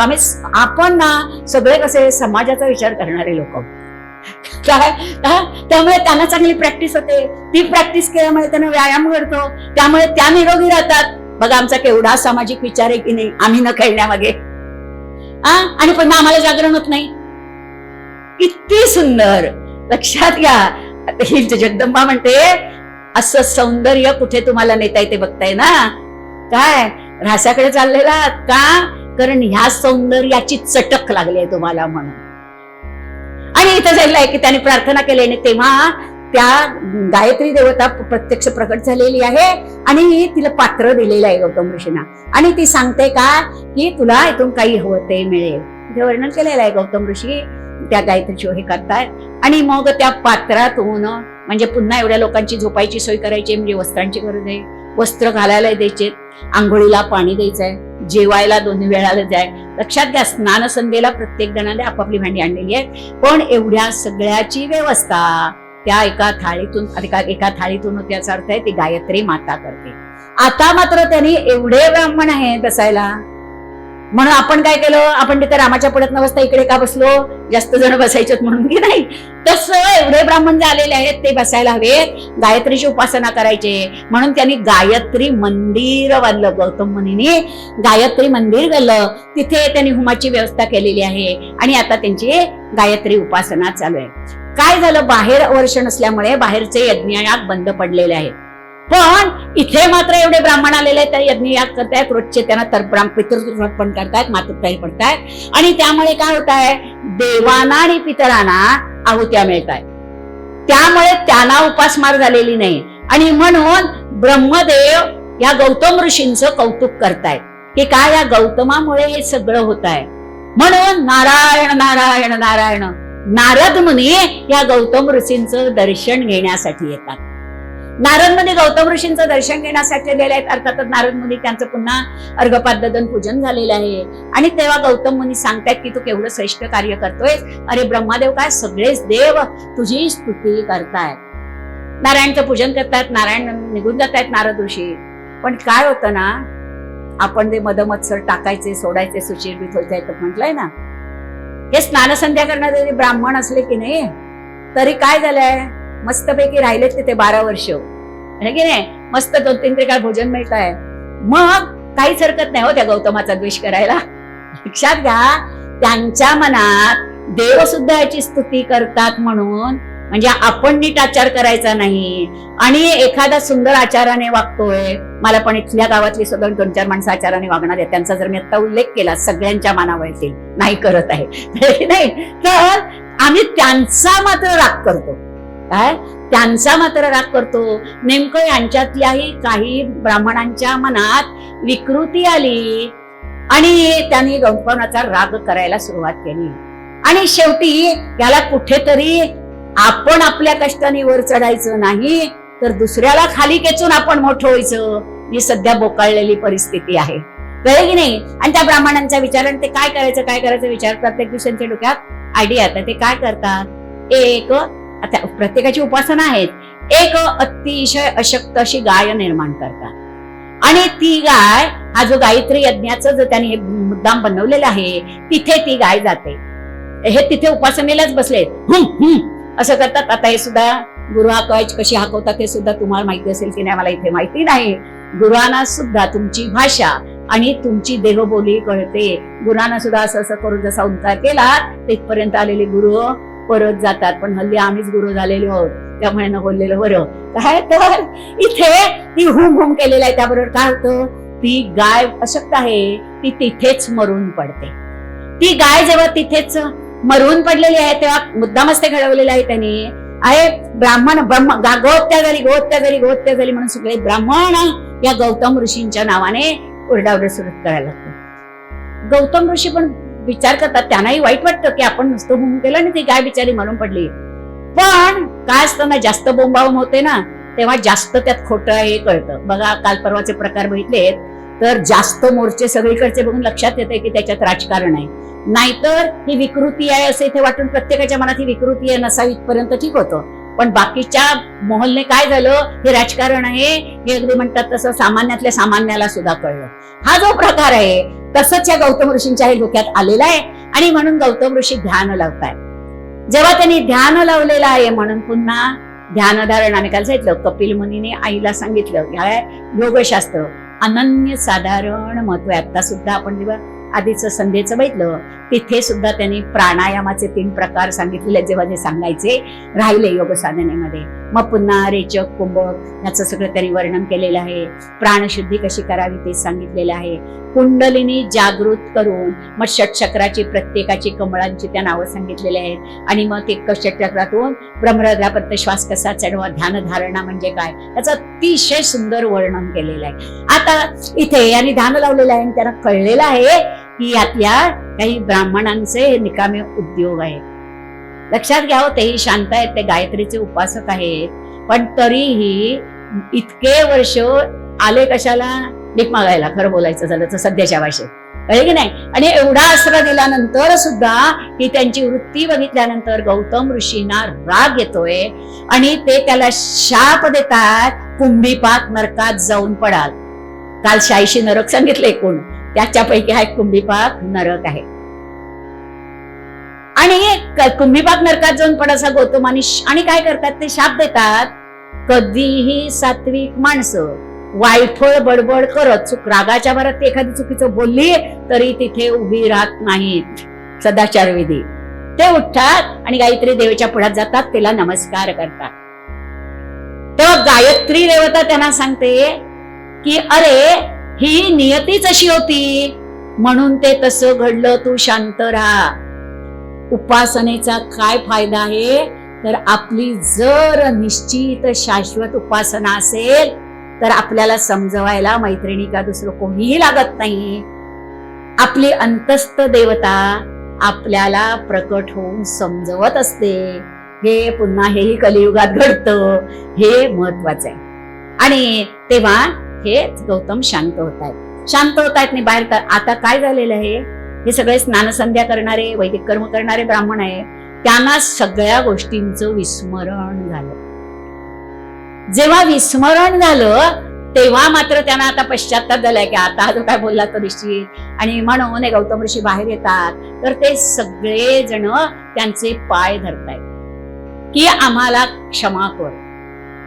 गायत्री उपासनेचं महत्व काय आहे, त्रिकाळ गायत्री करतो तो एवढा सुखी राहतो, तरी परमनंट गायत्री उपासना करणारे आहेत ते म्हणतात माझा शाप खोटा होणार नाही.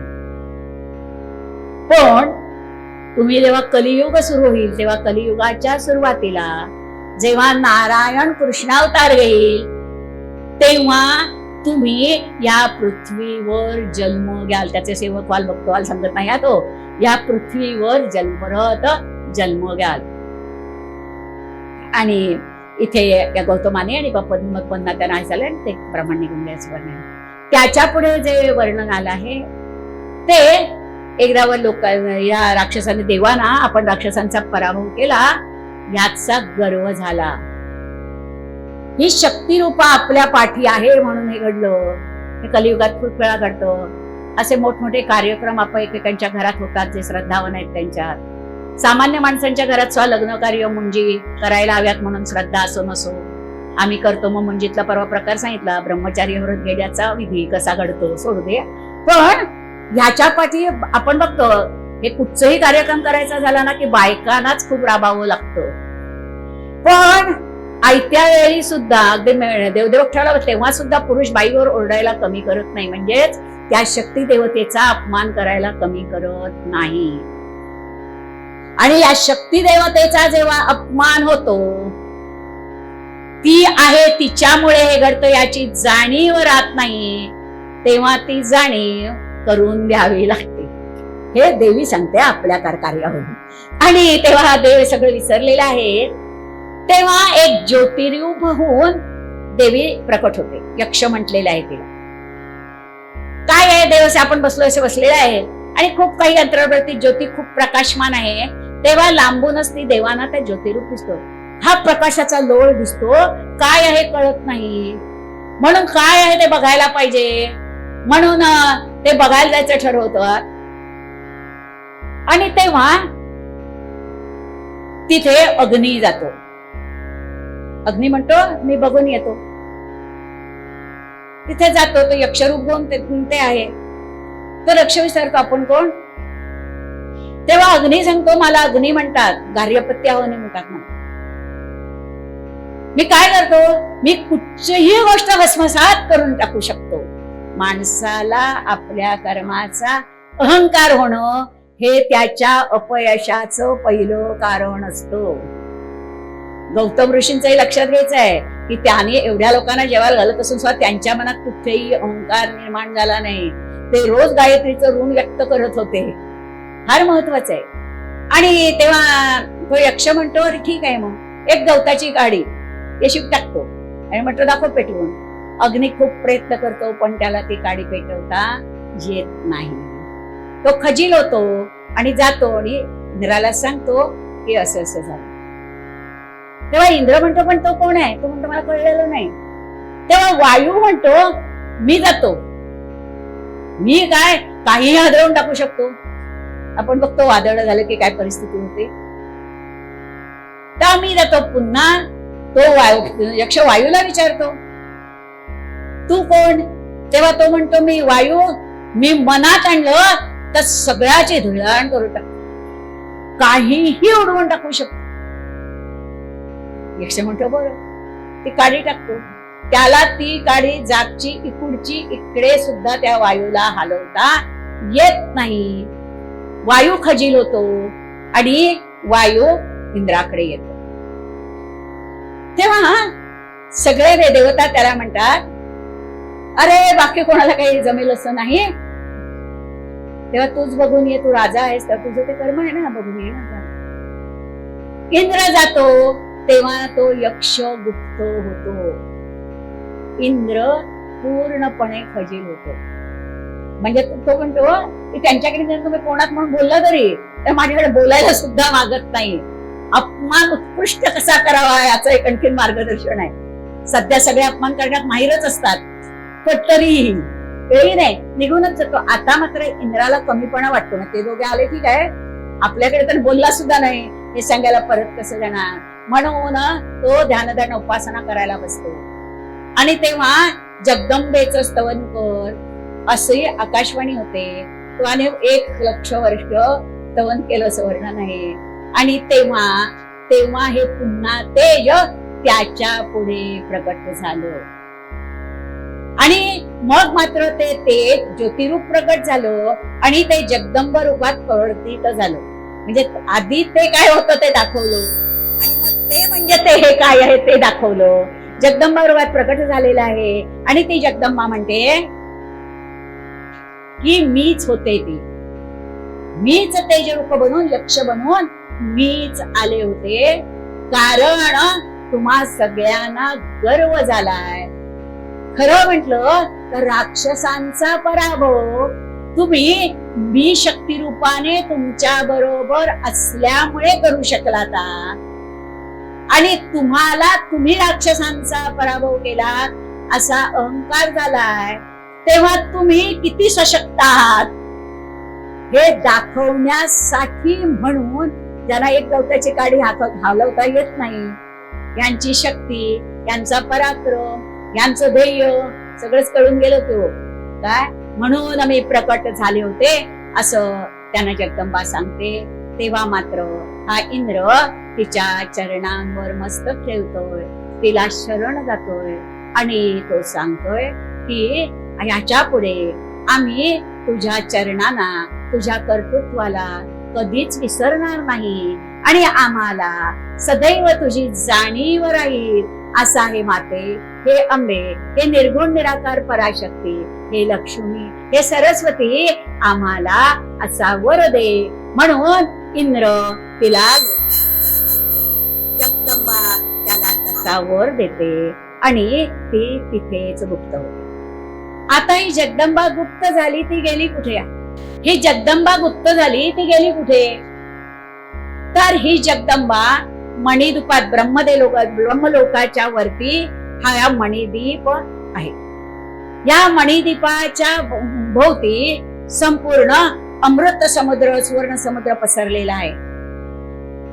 हे मणिद्वीप बाहेर कांस्यकोट आत ताम्रकोट त्याच्या पुढे सुवर्णकोट असे सगळे जे धातू आहेत सुवर्ण चांदी मकरत असे जे धातूंची नाव आहेत वेगवेगळे वैडूर्य नंतर रत्न हिरे याचे एका आत आणि एका कोटापासून दुसऱ्या कोटापर्यंत म्हणजे सध्याच्या भाषेत एकाच्या आत एक अशी कंपाऊंड सध्याची भाषा कंपाऊंड कोट म्हटले तर कळणार नाही कारण कोट म्हणजे सध्या जमत्यम भाड्यानं आणून घालायचा कोट माहिती आहे लोकांना अंगात घालायचा कळलं की नाही तेव्हा आणि 100 फूट अंतर आहे असं म्हटलेलं एका कोटापासून दुसऱ्या कोटात आणि त्या मधल्या अंतरात काय आहे तर वेगवेगळी झाडं आहेत असं वर्णन केलेलं आहे.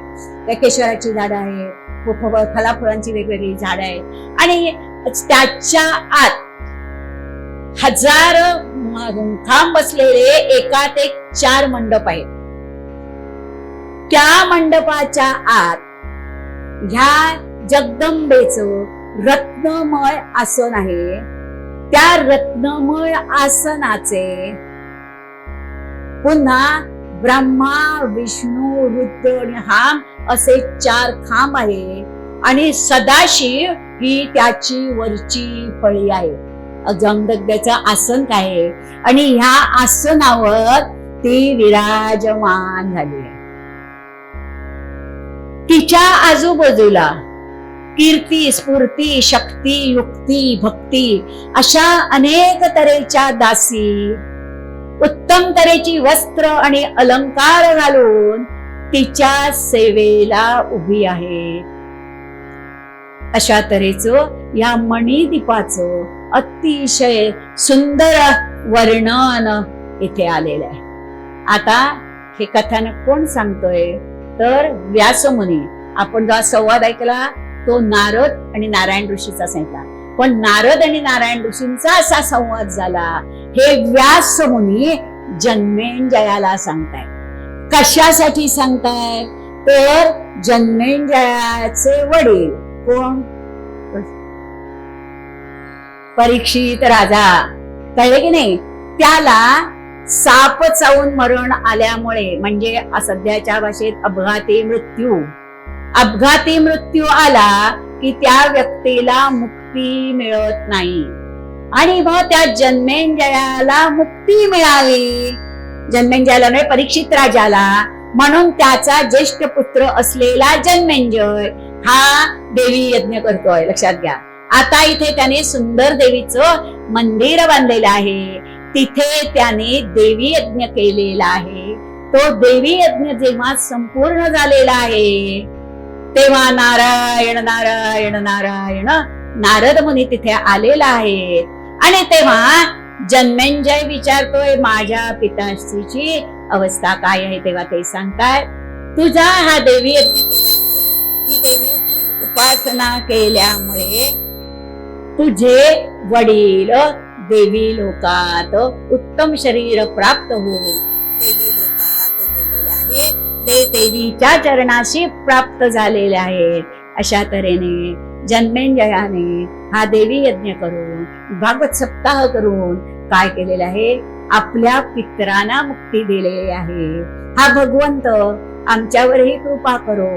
जे काही आमची अल्पमती अल्पशक्ती युक्ती वेळ यानुसार आम्ही हे जे काही भागवत कथन आणि श्रवण केलाय त्याचाही ती सेवा त्या जगदंबेने मान्य करून घ्यावी आणि आम्हाला आशीर्वाद देऊन प्रत्येकाच्या मनातल्या योग्य संकल्पना पूर्ण होण्यासाठी तिने आशीर्वाद द्यावा अशी प्रार्थना करून इथेच पूर्ण झाली. जगदंब जगदंब जगदंब उदयोस्तु उदयोस्तु उदयोस्तु हरि ओम तत्सत हरि ओम तत्सत हरि ओम तत्सत तत्सत जगदंबार्पणमस्तु. आई माता.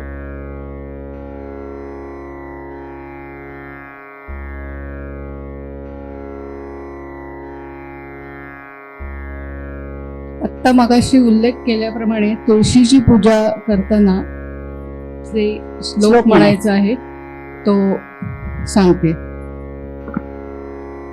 वृंदावनी देवी विश्वपूजिता देवी विश्वपूजिता विश्वपावनी पुष्पसारानंदिनी तुलसी कृष्ण जीवनी नमो नमः वृंदावनी देवी विश्वपूजिता विश्वपावनी पुष्पसारानंदिनी तुलसी कृष्ण जीवनी नमो नमः कृष्ण जीवनी नमो नमः कृष्ण जीवनी नमो नमः.